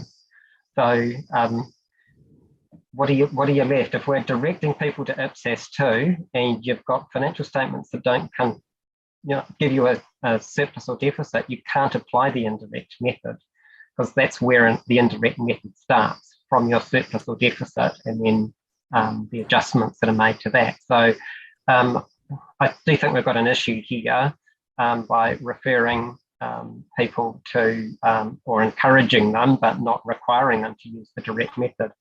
If we require a cash flow statement, I think, and we want to allow something other than the direct method, we're going to have to be quite specific about what we want in the circumstances of the standard. So there's a bit of work to do in terms of anything other than the direct method as it applies to these financial statements, I think. So there is a bit of an issue to work through.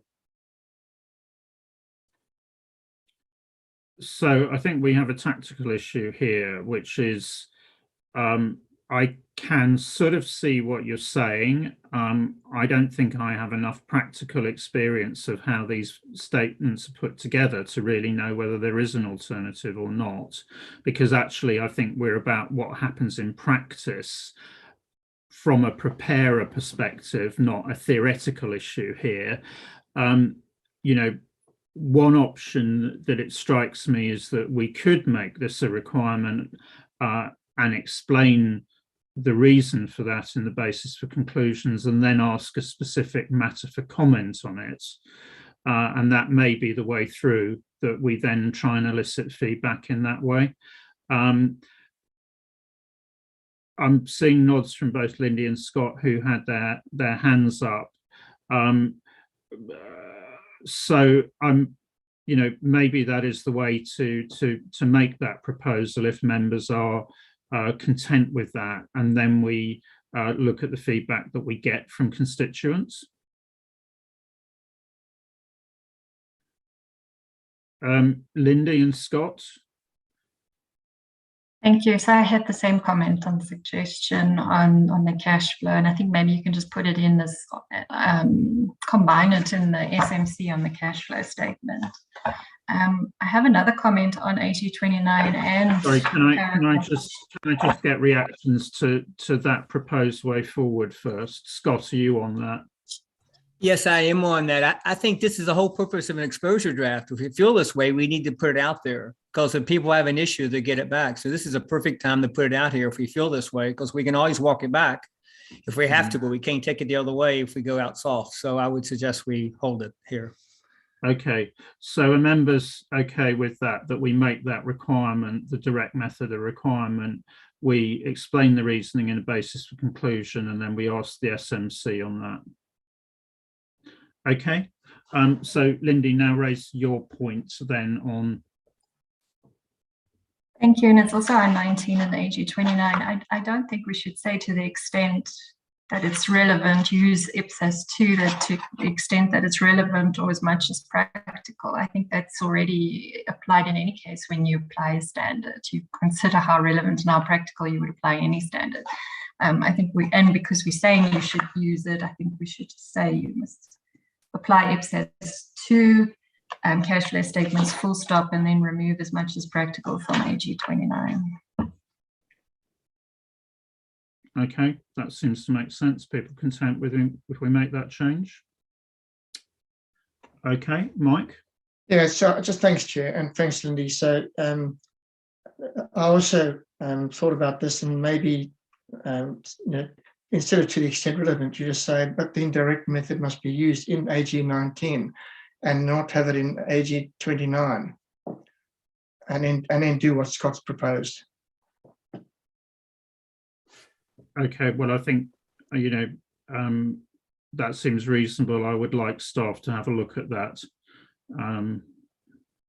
Okay, so thanks for the suggestion, Mike. Okay, so let's go on to page 10 then of the standard, which is page 29 of 98.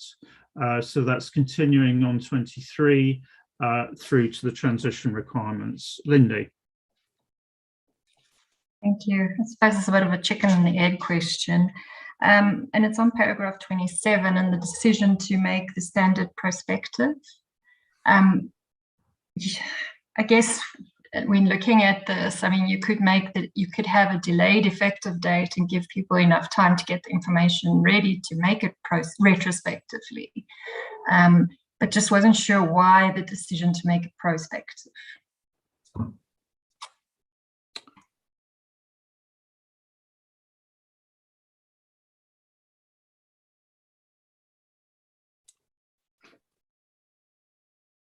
Ian, you're on mute. Joe, back to you. Yeah, the decision I think was made because, you know, if you've got a retirement benefit plan that's not preparing financial statements at the moment, I think it would be difficult to then go back and maybe get all your actuarial variations and everything to then prepare your comparatives. So it was just like, if you are already preparing them, say under IAS 26, then you would use IPSAS 3 to provide those comparatives. But if you're not preparing them at the moment, I don't know whether the information would be there. Is this not, sorry to leap in, Joe, but is this not an issue with first-time implementation, adoption and implementation? You know, so I think Lindy, the point Lindy's making is that, you know, actually that, you know, normally you would, you know, you would provide comparatives, and the way in which you build up the information sources would be through the adoption and implementation guidance.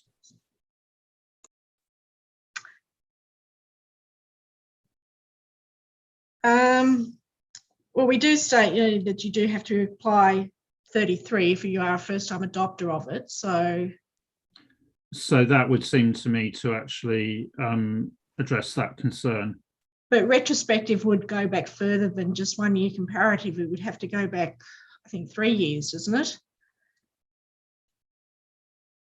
Which is beyond what's in 33. Well, can you take this away and have a look at what's, you know, what's in 33 that would be relevant versus, you know, our normal practice in terms of, you know, once you're actually implementing IPSAS, because I think we have to look at it in that perspective. Okay, so if you can have a look at that, but prima facie, I'm not sure why we need that. And there may be some basis for conclusions or something that's required to explain that interface. We may also want to think about whether we need an amendment to 33. Okay, Renee? Yes, thank you, Chair. I provided the staff with comments, editorial comments about 23A and D. I feel that I believe these were picked up from the original IAS 26. And I feel that they were relevant in the context of optionality, whether the actuarial present value of promised retirement benefit is recognized or not. Now that we've made the clear decision to recognize that actuarial present value, I find that 23A becomes mute because A is basically asking about disclosing the amount. I mean, it does talk about vested, non-vested. Maybe that's the part we need to keep in there. But I would invite staff to review A and D as well, explaining the relationship between. Now that they are recognized on the face of the financial position, I think the relationship is a lot clearer. So reconsider what D is trying to do here, as well as 24. 24 is all general content that I feel should be combined up into 22. So I think there's some cleanup there to do with drafting. Thank you.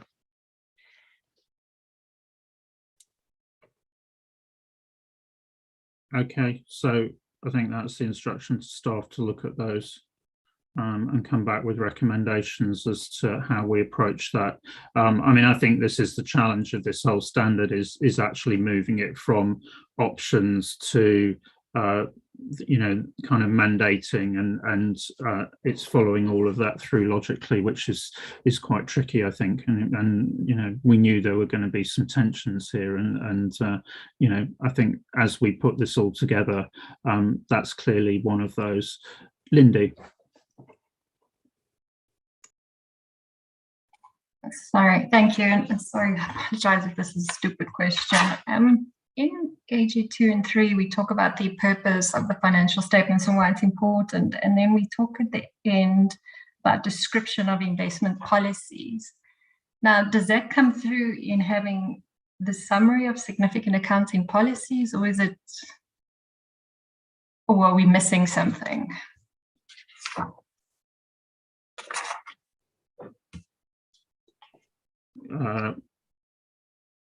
Back to staff on that. Sorry, I'm not, you were talking about AGs, but I'm not certain what paragraph you mean in the actual core text. So if we go to AG 2, D, it says a description of the investment policies, because we're talking about why the financial statements are in purpose, because important because it gives us this information. And I was just wondering, are we asking for that specifically through the summary of significant accounting policies, or is there somewhere else that we should be asking it for? I don't know. It just struck me that it seems like there might be a missing requirement. Okay, I'll go back and have a look at that. Thanks. Yeah, it does. I think you're right, Lindy. Prima facie, in my view, actually, I would have thought that's part of the presentation of disclosure requirements. So that ought to be, you know, and can you tweak that up in looking at what's in 23 and 24 in terms of requirements? Okay, David, you want to? No, I was only going to come back on that and say that, you know, the investment policies are definitely different to accounting policies, but they do need to be, they would be disclosed in summary. Yeah. Okay, thanks for that. So, Lindy, you'd actually moved us on then to page 11 in the application guidance, AG1 through to AG6. Any additional comments? So I've got Camira, then Renee. Thanks, Chair. My comments are related to AG1 and AG5. Personally, I think that if we are already deciding that the reporting entity is the retirement benefit plan, then I do not see why do we have to restrict it only to public sector employees. There could be a retirement benefit plan that has that in which the beneficiaries are public sector employees and also private sector employees. So for this reason, I do not see why do we have to limit it only for public sector, even saying that in AG5, for instance, saying that the standard applies to retirement benefit plans established by public sector employers. So I think the focus should be more in the retirement benefit plan itself, independently if there's multi-employers, if private employer or public sector, but who is responsible, who is accountable for this retirement benefit plan. If it's a public sector entity that is accountable for this retirement benefit plan, they should report and be transparent on the retirement benefit plan as a whole, even if it has a mix of public sector and private sector employees. Thanks. So I think there's several points in that, Camira. I think firstly, this is the plan, not the employer. So that's one thing. I think you referred to AG5, and actually, if we reorder the scope, then that should come up front, because it is not about state retirement pensions.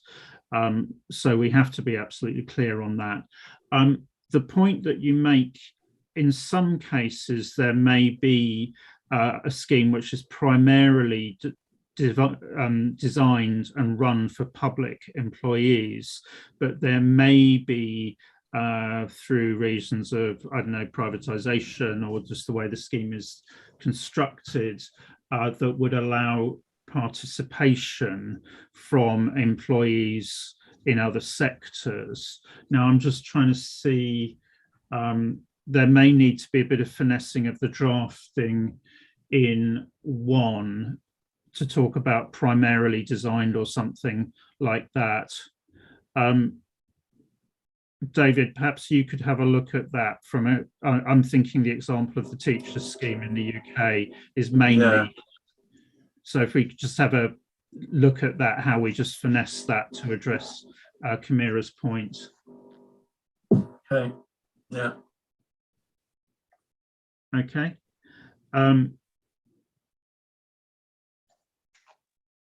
Perspective in, I think it's the perspective point we picked up, that this is the plan itself, not the employer, and we may need to be just say not the employer. Okay, Renee.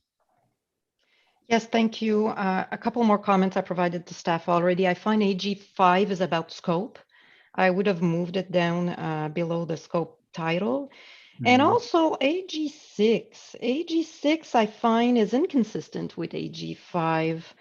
I would actually remove it because we are talking about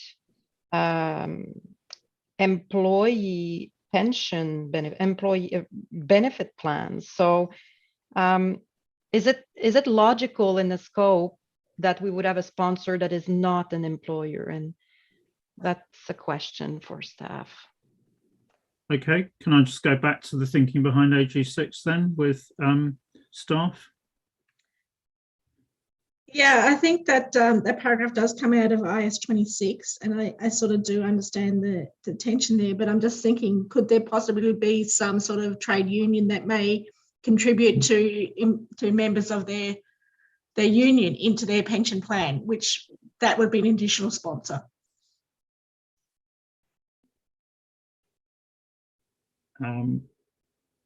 So I think it could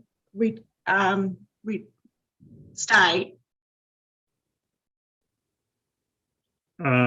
Adrienne, you're itching to come in on that.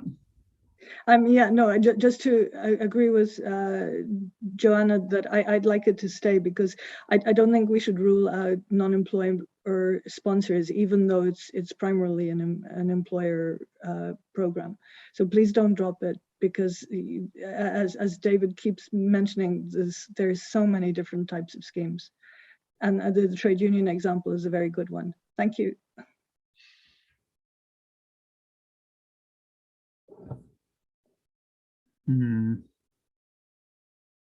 Okay, does anybody else object if we leave it? Okay, so I think that stays. Lucy, then Lynn. Yes, thank you, Chair. So I'm just curious why there is such a difference in the opening paragraph in AG2 and AG3, where in AG2 we said that the information about the financial resources and activities of the plan that is useful in assessing the relationship between the accumulation of resources and the benefits of planned benefits over time. And then in AG3, it was just information about the plan and the performance of its investments, whereas we are requiring that almost the same disclosure information should be included, except for in AG2, there is letter C. AG3, I think that should be ABC, not E, E, F, G. So I'm just curious. Thank you. Joe, back on that. Yeah, I didn't quite hear Lisby properly, but I think between AG2 and AG3, we are talking about the differences between a defined benefit and defined contribution plan. So, and this is the type of information that users would want to know depending on what type of plan they're in. But it's Lucy, sorry, David, did you want to come back in before I go back to Lucy? Yeah, I think, I mean, I think picking up on Joe's point, but actually also picking up on a point that Adrienne had made earlier, I think this is actually where we could also bring in perhaps make clearer the point that in a defined benefit plan, your liabilities are based on a completely different premise from the defined contribution plan, where the potential obligation is capped by the performance of the fund. You know, it's the contributions coming in and your investment returns. And so so that because the two are different, then the objectives of your financial reporting could be seen to be different, or you've got different requirements that you have to do bring into play to meet those particular objectives. So following your thinking on that, David, I think you'd include additional commentary to that effect at the front of AG4 and then bring that up ahead of AG2 and AG3, because that makes the point right up front. Okay, so if we can have that change. Lucy, does that help you with your points? Yes, Chair. Yeah, thank you. Great, okay, thanks for that. Okay, so then let's just move on to the next page 12, AG7 through to AG12.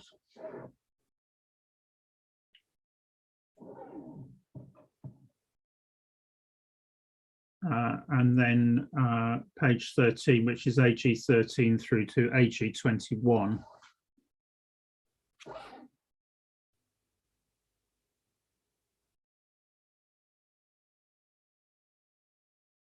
I think it was marginally Renee first ahead of Lynn on that one. You were both sort of go more or less up at the same time.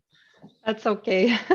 Thank you, Chair. AG18, just picking up again on the wording of disclosed rather than I would change disclosed for recognized. It's okay. I think can we take that together with the fact that we've we're going to have a section that is recognition, just to link that consideration of that point. So thanks for that, Renee. Lynn. So I wanted to propose potentially deleting AG16. I had a query about referring to an exposure draft in any case, but regardless of that, we've already made decisions that fair value is fair value as defined in IFRS. So I just wonder if it's easier to delete 16, AG16. Yeah, I see support for that. I mean, I think effectively the key is surely IPSAS 41, actually, isn't it? Which is where fair value is picked up as part of that. So yeah, if we can delete AG16. Okay, and then we've through on to page 14, which is AG22 to AG28.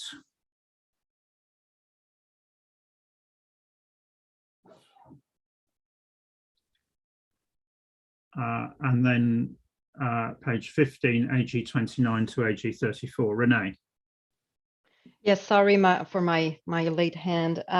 AG 27, I would like to, I understand that AG 26, 27, and 28 are looking at the credit side of contributions, whether they're revenue or for contributions revenue or liability. The last sentence of AG 27, I'm questioning, I find problematic. It's confusing because we would still want the contributions received by the plan to be reflected as an increase in the assets. So it's that last sentence that I think needs some drafting work. And we've already discussed this, and I know that the staff is supposed to look at it. Thank you. Okay, thanks, Renee. I think that's part of that. How do we look at the overall thing? So if we can just check consistency on that.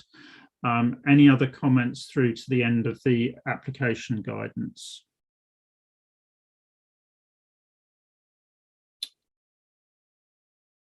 Okay, I'm not going to take comments on amendments to other IPSAS. If anybody wants to, has comments on that, please can you pass them through to staff. Now, I think we've got quite a lot of reordering and quite a number of additions to basis for conclusions. So I'm not proposing that we walk through that at this point in time.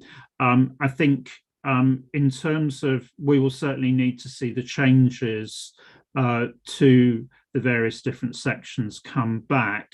I think we'll need to take advice from staff and task force chair on what can be brought back for the session on Tuesday next week, and when that can be. So I think on that, on next steps, what I'd like to do is to come back to that first thing tomorrow with a view on how we plan to proceed.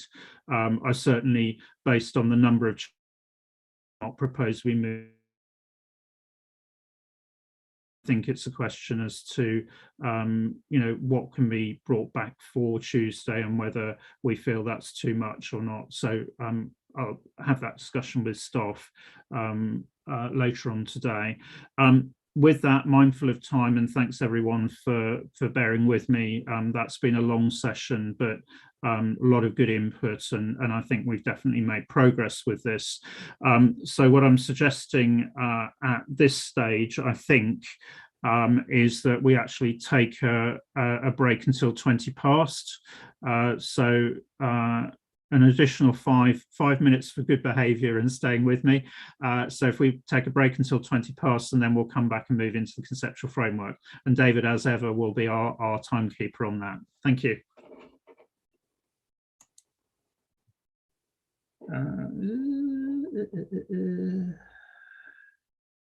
Right.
1 minute.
Okay, so thanks everyone. Hope you managed to get some refreshments and are ready to move on to the conceptual framework limited scope update.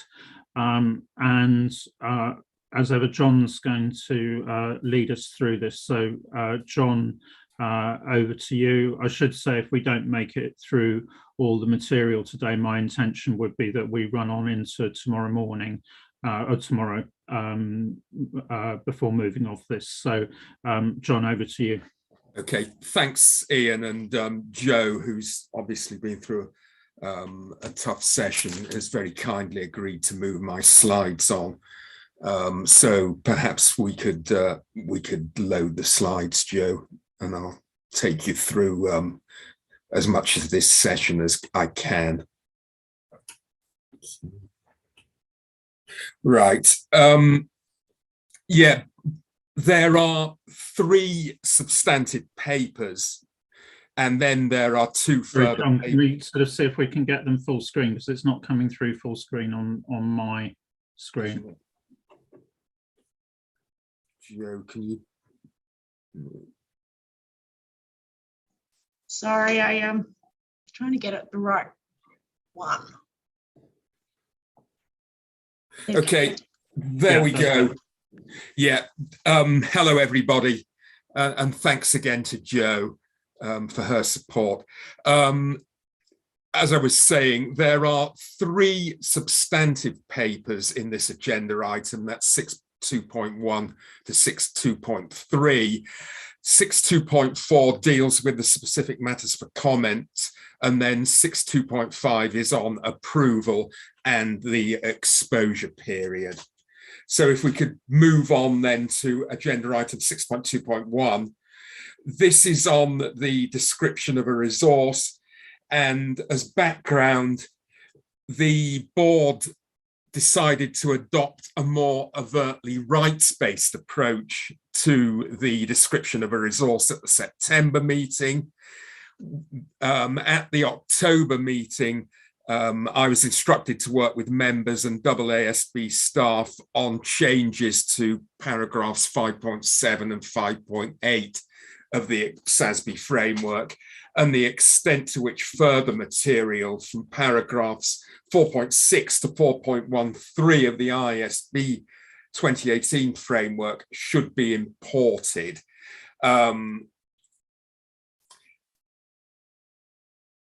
Paragraphs 4.6 to 4.13 deal with that's the ISB's material on a resource, on a right in the context of a resource. Now, we've expanded the material which has been inserted, and of those paragraphs I've mentioned, only paragraphs 4.10 and 4.13 have not been included. The reason for that is that paragraph 4.10 deals with the point that an entity cannot have an asset, cannot have a resource from itself. 4.13 deals with recognition, and recognition is not within the scope of the limited scope update. There's a table under paragraph 8 which gives an explanation for the reasons for including and not including material. Further to the item that you saw at the October check-in meeting, there's a cross-reference to the discussion of sovereign rights later in the section. The section was circulated on November the 15th, and the changes to the material which was circulated are shown in red. Okay, can we move on, Joe? The recommendation straightforwardly from the board sponsor, Ian, and myself is that the section on rights in those paragraphs is adopted for inclusion in ED 81. And at that point, I'll hand back to Ian. Okay, thanks, John, for that introduction. And I think that that table is certainly very helpful in explaining the origin of material and the reasoning behind it. So if I can open up for comments from the board.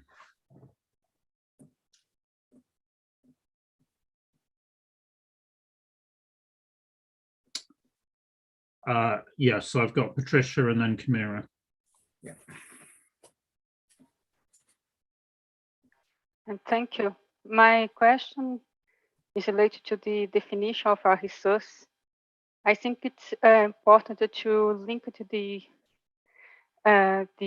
right to the capability to generate economic benefits too. And then my suggestion is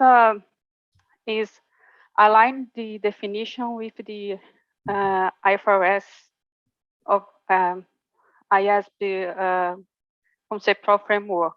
But I think if include the a resource is a right to service potential or a right to the capability to generate economic benefits, so address the issues too. And my suggestion is our resource is a right that has service potential or the capability to generate economic benefits or both. Okay. Thank you. Thanks. Ian, should I comment on that now, or do you want to take other? Yeah, sorry, I was just trying to go to the right place, actually. This is paragraph 5.6a. Yeah. And you can look at that in either the Appendix A or in the ED itself. And Patricia's proposal is, tell me if I get this wrong, Patricia, a resource is a right to have service potential or the right to a capability to generate economic benefits or a right to both. So Patricia is suggesting that we need a link word between a right to service potential, between a right and service potential. My question, yeah. Sorry, yeah. My question is, in the way that the definition was wrote, my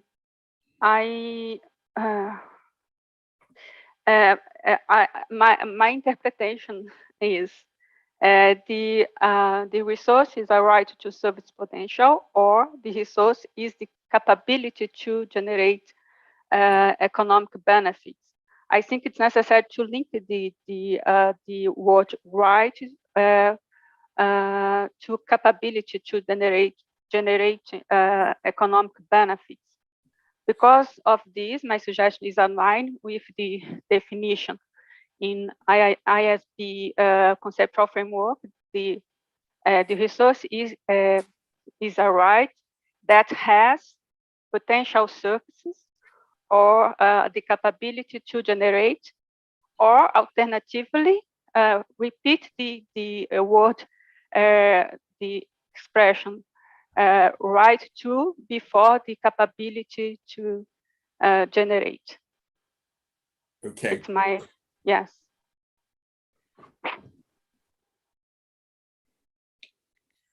I mean, I think there's some subtleties here. Some of this is just usage of English and a kind of natural resistance to wanting to, reduce or avoid repetition.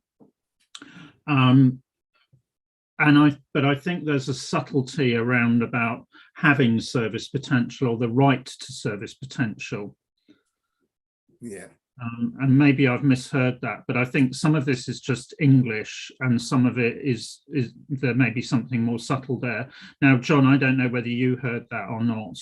I mean, what I don't want to do is endlessly iterate in the board on, a definition. I mean, what I can do, and I've had discussion with both Patricia and also with IPSASB staff on this. I can come back with a proposal for next week.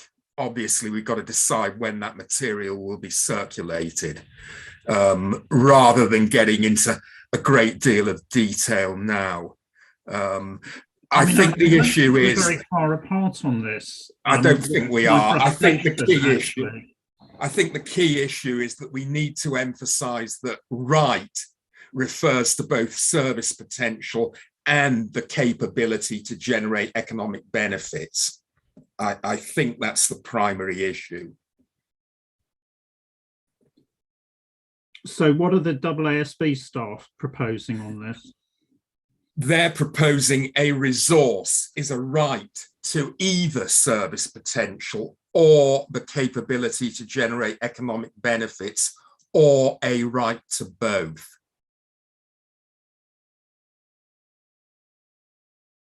Okay.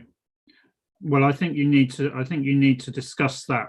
I think basically we need an offline conversation, which is basically to square the proposals, and that needs to involve those who have a view on this, because I don't want to go backwards and forwards on this. I can see that would work, but so I think, can you take that away, John, but make that conversation happen? I don't want to have it in the board because it really is not that far away. Okay. Yeah. Okay, I shall circulate some proposed wording. Well, I shall circulate the IPSASB's proposed wording after this session. The other point, I think, can you please have a conversation with Patricia, because I don't want backwards and forwards in the board meeting on this. Yeah, because it is primarily a matter of English rather than anything else. No, that's fine, Ian. I meant before I circulate it to the board, certainly I'll clear that with Patricia. The other thing perhaps I could mention is that there is an SMC on the description of on the rights-based approach. So that will give respondents an opportunity to comment on if they feel that. Okay, well, we need to resolve the immediate matter, and then yes, I agree, there should be an SMC. Yeah. Okay, right, I'll move on and then take other comments. Camira and Leslie. Thanks, Chair, and thanks, John. I generally support the new paragraphs, the new text. I only have a question in paragraph 57A, especially that is in numeral A, then number 2, that says rights to receive services. And I was comparing it to the original text in the ISB framework. And I was wondering if there was a specific reason why we are not also referring to goods, so rights to receive goods or services, and why we are only mentioning services, if there was a specific reason for that. Thanks. Yeah, shall I respond to that, Ian? Yeah. I mean, that's my fault for not having included a footnote. If we go to our current framework, it has a footnote that references to services encompass goods. Now, I should have included that, and I will include that subject to the board's approbation. The reason for that is that it was generally felt that public sector entities are more likely to be providing services than goods. Certainly goods will be provided, but if you think of government public sector entities, then generally we're talking about the provision of services rather than goods.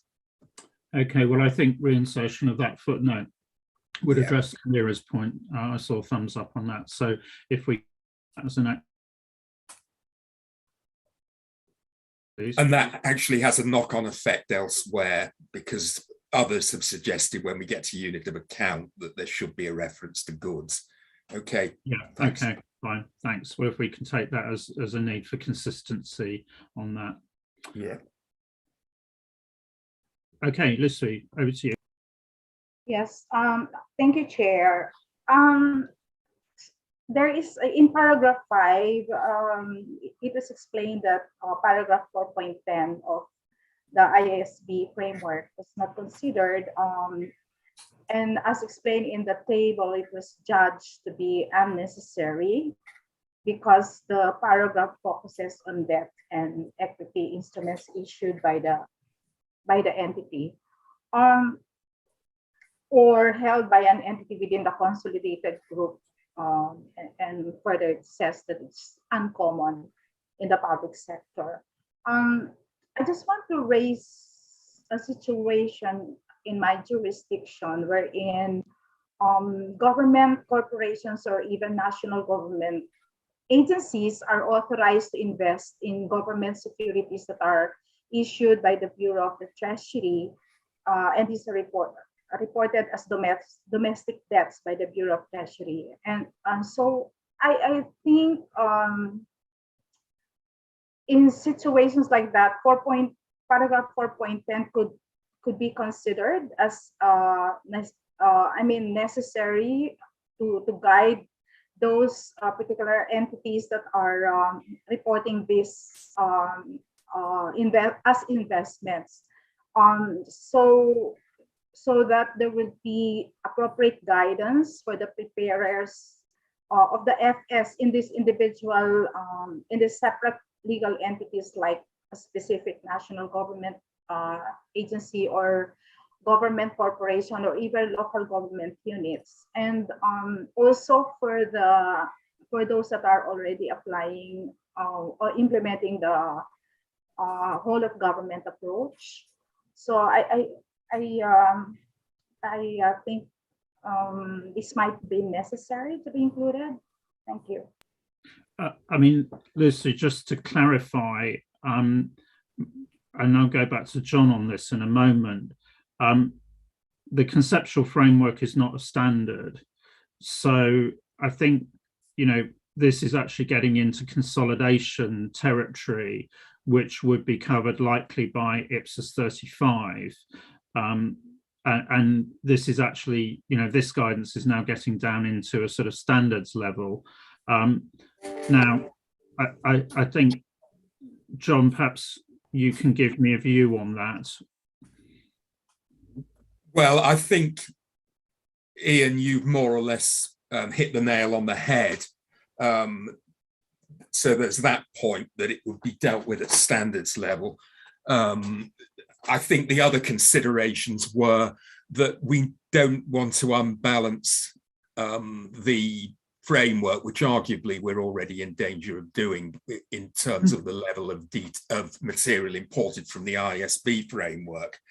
And I think we also felt that it, as well as being a standards level point, it was self-evident. Further to that, and finally, although we were not, I don't think the key thing here are the examples. We didn't feel that the examples were all that public sector relevant, although I know I've had conversation with Scott, and Scott would certainly contest that. But I think the ultimate reason is twofold. Firstly, the point that it's dealt with at standards level, and secondly, we felt that the point itself was self-evident and needn't be stated. Scott, do you want to come in on that again with the, I think you know, the real thing is this is a consolidation standard issue, not a conceptual framework issue? Maybe.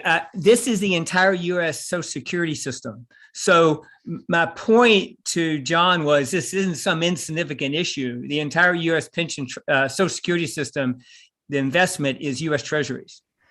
And so the only point I was making to John is I don't care. I don't feel strongly whether we include it or not, but we just need to be informed. This is a public sector issue. It isn't not irrelevant. It is extremely irrelevant to that.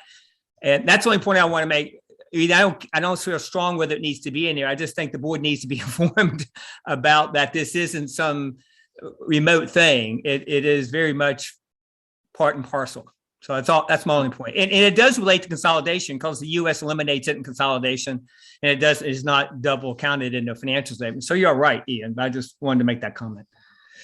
Okay, no, I mean, I think you're right to draw our attention to that, Scott, in terms of prevalence and importance. But I think that underlines the point that I think probably the way forward on this, John, is to double check that this is addressed by the consolidation standard, you know, and perhaps that's a conversation between you and Lucy going forwards, if that's okay. Yeah, yeah. Lindy.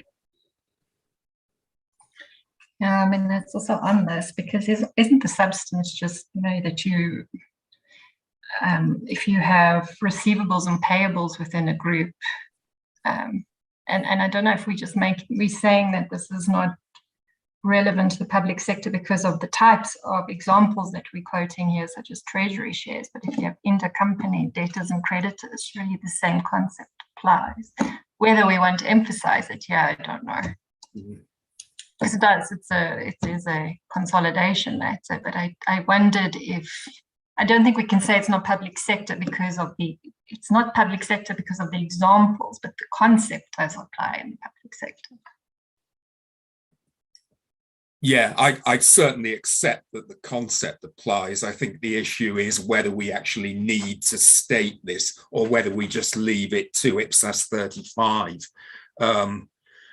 Certainly, I think the alternatives are to leave as is, and I see some pushback on that, i.e. not to include it, or to include it and modify the examples, the two examples. I think, John, we're going to spend ages trying to pick up examples, and I think your point on length comes into this. So I think the way forward I would propose is that we ensure that this is adequately catered for in IPSAS 35, because I think, you know, the way it's expressed is very much in terms of a standards level issue, and we're going to end up with a whole range of examples here, which still won't address every issue. So, you know, I think that should be the way forward, that we check that it is adequately addressed in IPSAS 35. So I think that's the action for you.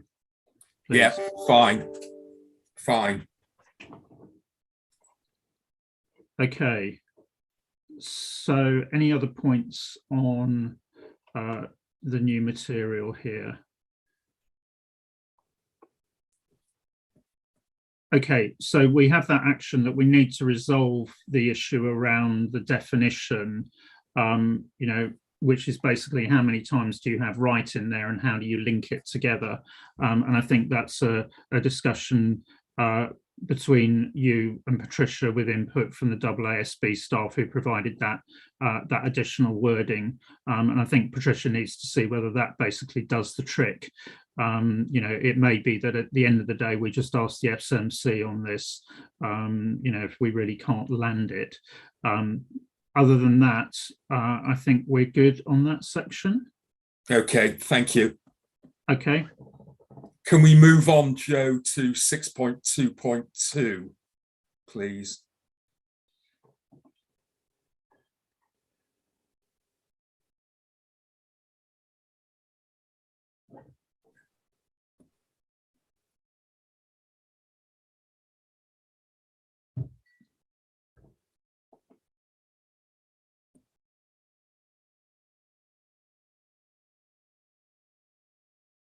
Yeah, 6.2.2 is the guidance on unit of account and executory contracts.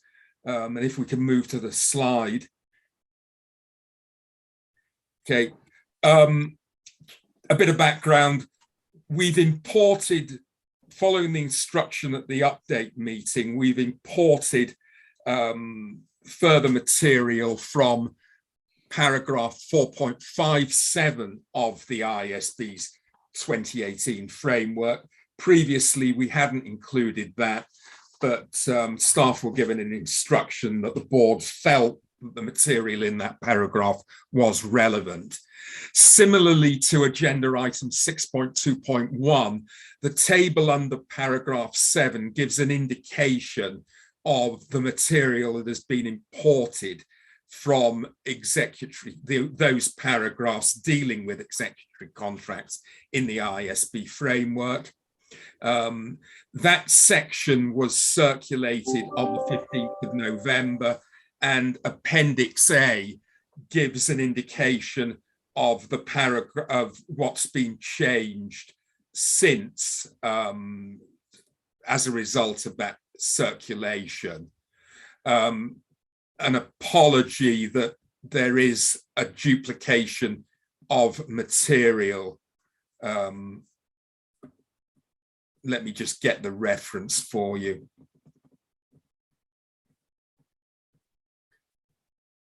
Yeah, there's a duplication of material in paragraph 5.26db. Okay, a duplication of material and the omission of 3 words. But that paragraph is as proposed in the ED itself. Okay, I hope that's clear. So the question is whether the board is happy with the revised section on unit of account, which includes executory contract principles, whilst not actually referring to executory contracts. Okay, I hope that's clear. Ian, via you, could I go back to the board and ask whether they're happy with that revised section? Okay, thanks for the introduction, John. Okay, so open for board member comments. Camira. Thanks, Chair, and thanks, John. I consider the new text is really useful and clear. I will only personally prefer to refer to the term executive contract or executive binding arrangement to make it, because we are using the term binding arrangement in the revenue projects in all of in many of our standards, and then not having a specific term how to refer to it could make it a bit confusing. I read also the basis for conclusion that explained why was the reason that using the term contract in the public sector is a bit limiting, and therefore, but I would then in that case suggest to use executive binding arrangement, so to give it a proper term, a proper name. Thanks. Okay. Chair, could I just respond to Camira, or rather ask Camira a question? Camira, are you just proposing that we use the term executory binding arrangement? You're not proposing that we have a separate section called executory binding arrangement? Correct. I think that there is no need for a separate section. I think the way it is written, the guidance is really clear and useful. It's just is giving it a name, just in order not to get confused when referring to it. So the proposal will be a executory binding arrangement or executory contract, just explaining that the term contract here is broader for the public sector. So that would be the suggestion. Thanks. Okay. And this, I think, would affect paragraphs 5.26 F, G, and H. Do we need to define a term here, or could we just actually, I mean, I'm looking at basis for conclusions at the moment, and if we talked about the executory contract concept, so that, you know, or approach or something like that, rather than having a new defined term, because I think the moment we start defining a term, we're going to get ourselves into problems. Yeah, I can see that. Lindy, are you in on this? Okay, go ahead. I'm just going to make it simpler and just talk about arrangements, because we don't want to refer to specific ones in one standard or the other. Maybe in the BCs can then indicate what we might be thinking in that. But I actually think if you use binding arrangements, you're including a definition in here as well. Sorry, Lindy. So what's your specific suggestion then? Talk about arrangements. Yeah, we delete binding and just talk about, for example, if I can take 5.26F, we would say sometimes both rights and obligations arise from the same source. For example, some arrangements establish both rights and obligations for each of the parties. So in a way, it's kind of almost the other end of the spectrum to Chimera, that we don't refer to binding. Okay. I mean, that certainly sounds a sensible approach, if we're okay with that. And then there's obviously consistencies in the basis for conclusions that would need to be addressed on that. Yeah. Chimera, you raised the point in the first place. Yes, I will suggest an executory arrangements. So because we are providing principles for this specific situation of executory contracts, if we do not refer to them as such, then we can miss the point. I think the point, though, is we're trying to avoid actually explicitly calling them executory contracts, because that has very much a defined term, which is very relevant in the private sector, but is much less common in the public sector. And that's why we're trying to sort of effectively talk about the substance without actually kind of identifying them as something separate. You know, because there are a range of different types of arrangements, and we don't want to specifically brigade them as that. So that's the reason for not, you know, trying to avoid using the term, but to get the principle out there. Lynn, are you on that point? Well, I'm on this. Yeah, I think I am.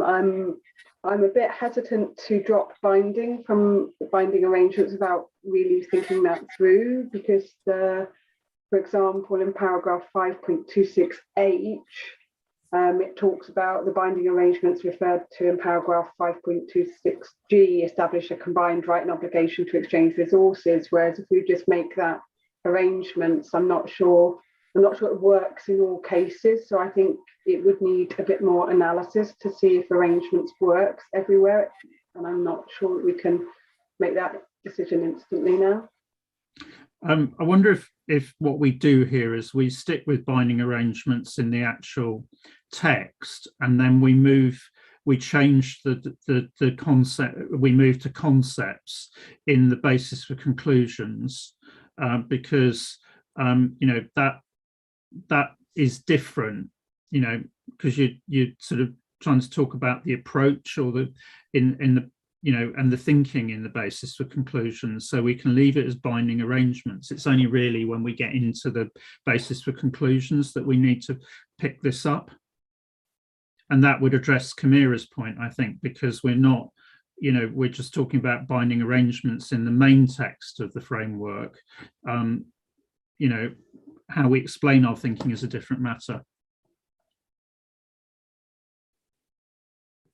Are we okay with that? So John, I think you know, we need to sort of, you know, talk about executory contact approach or something like that in the basis for conclusions, just so that we've acknowledged it, but we're picking it up through the drafting as outlined. And I think that would step, you know, that steps around Chimera's point. Okay. Yeah. So Patricia. Thank you. I'd like to suggest minor changes in the paragraph 5.26G 4. In the place of service potential, use services, because an entity an entity provides services, not service potential. It's my suggestion. And I think the word and the paragraph, can I check here for a moment, please? In the paragraph about 526.8, when said about the recognition and measurement, I think it's about to the liabilities. Then my suggestion is include whether such an asset or liability is included in the financial statement depends on both the recognition criteria and the measurement basis. Yeah. Shall I respond, Ian? Yes, please. The first of those, if I could turn everybody's attention to paragraph 5.26D A4. Patricia's proposal is that rather than using the term to provide service potential, we change that to provide services or goods and services. Patricia, is that right? Yeah. Yeah. So I'd be happy with that change. I think it's consistent with the second part, the further reference to cash flows. So it would be are used together in the operational activities conducted by an entity to provide services or to produce cash flows. Okay. Okay. Shall I move on? That seems logical. I'm getting thumbs up on that. Everyone okay with that change? The next change Fisher has just suggested, and I fully agree this, it's an omission on my part. 5.26H, final sentence, rather than whether such an asset, it should be whether such an asset or liability is included in the financial statements, because the previous part of that paragraph discusses both rights and obligations and assets and liabilities. Okay, everyone okay with that? Good. So thank you, Patricia, for those suggestions and for those picking those up. Okay, so I've got Todd next and then Lindy. Thanks, Ian. I just wanted to pick up a point in the basis for conclusions around executory contracts. And I know we've had some discussion in the past about the fact that the executory contract material was sitting within unit of account and it doesn't only apply to unit of account. And I'd like to see us sort of acknowledge that it does apply to more than unit of account. I think it applies to the point at which an asset or a liability arises in a binding arrangement as well. I'd like that to be acknowledged in the basis for conclusions so that we are acknowledging that we realise, you know, that we've come up with essentially a practical solution here to include it within unit of account while acknowledging that it does affect other things.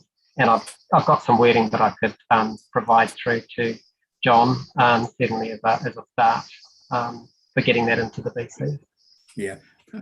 Okay, thanks, Todd. I think if you can provide that to John, and then obviously the board will need to see that in markup just to make sure that it's happy with that.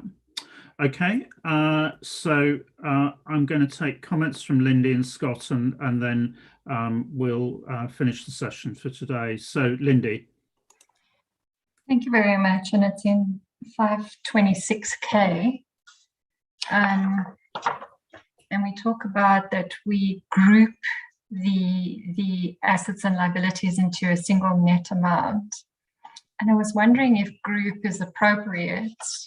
And I was wondering if it's presentation, but then presentation is display and disclosure. So then I don't know if that worked, but I just questioned using the wording groups. Or maybe people will understand that. Um. Or maybe just displays them in, I don't know.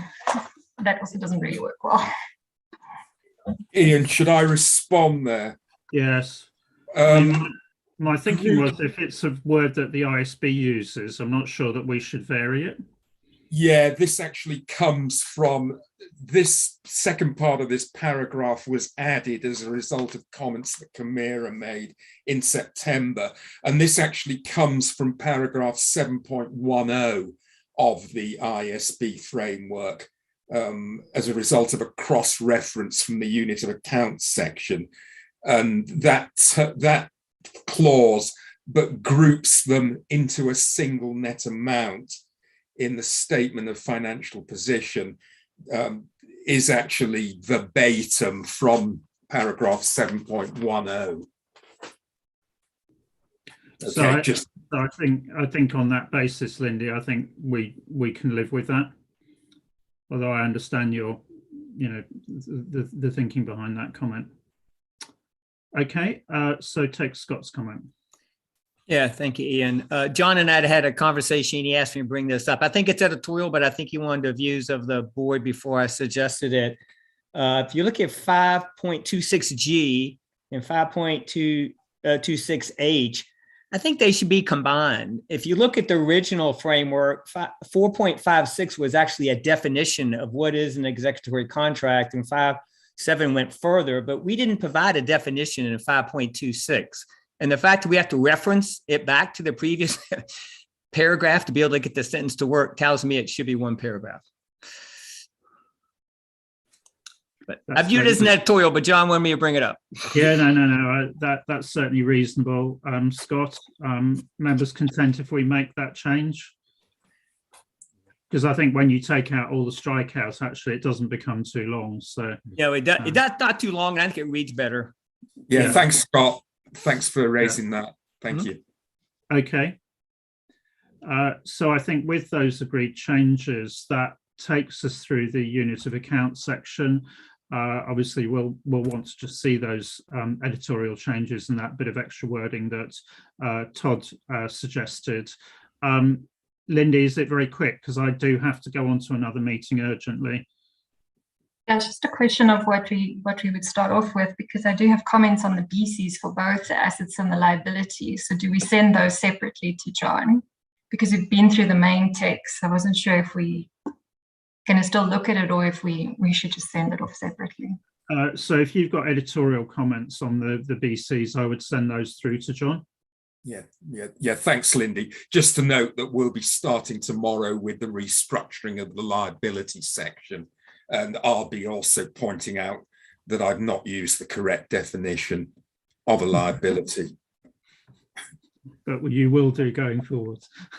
Yeah, I'll even get the underlining right. So the fact that we're stopping here allows me to get the underlining right, I think. Okay. I would just note, I think, thanks to a number of members who sent through editorials to John, and obviously he'll pick those up in an updated version. Thanks to everyone for what's been quite a heavy session today, but I think actually very productive, both on the framework and also on retirement benefit plans. So as John has foreshadowed, we will start again tomorrow. We'll go into that rearranged liabilities section and the SMCs. Okay, so thanks very much, everyone. Have a good break and see you tomorrow for day 3. Yeah, thank you.